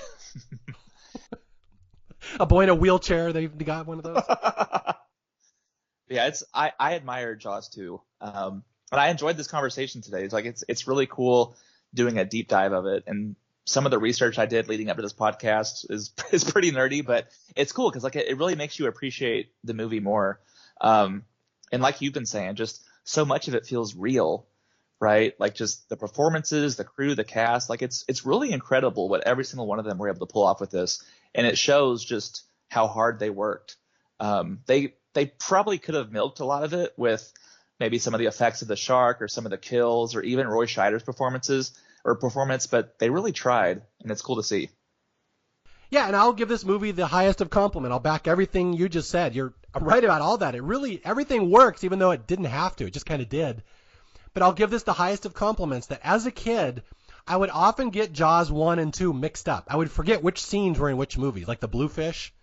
And some of the stuff in 1, I think, is in 2. And I always forgot which one the water skier was in. So, like, I legitimately thought of them as a seamless 2-part movie when I was a kid, which I know a lot of people wouldn't do that because one's clearly better than the other one. But, like, they were close enough in my mind that I saw them as one big movie. And that's a high compliment for a movie as good as Jaws. Yeah, that is a good compliment.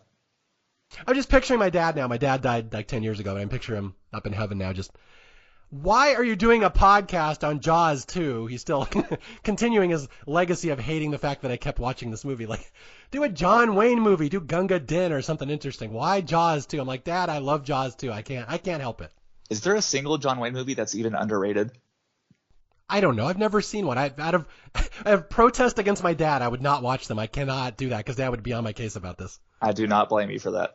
So, anything else you want to say about Jaws 2 and not 4 as we sign off here? Is that not going to be the next Staff Picks? I'm not doing Jaws 4 ever. I would have to kick my own ass if I did a podcast on Jaws 4. You can do it with Rob Cesternino. Yeah, well, I misunderstood the assignment again. Yeah. But yeah, no, this has been a lot of fun.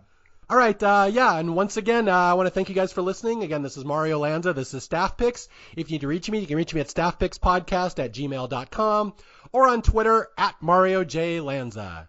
Until next time, I'll be out there searching for more movies that deserve more love, and I'll stay away from the bluefish as I'm doing it. I'll talk to you guys later. Stay out of the water. Bye.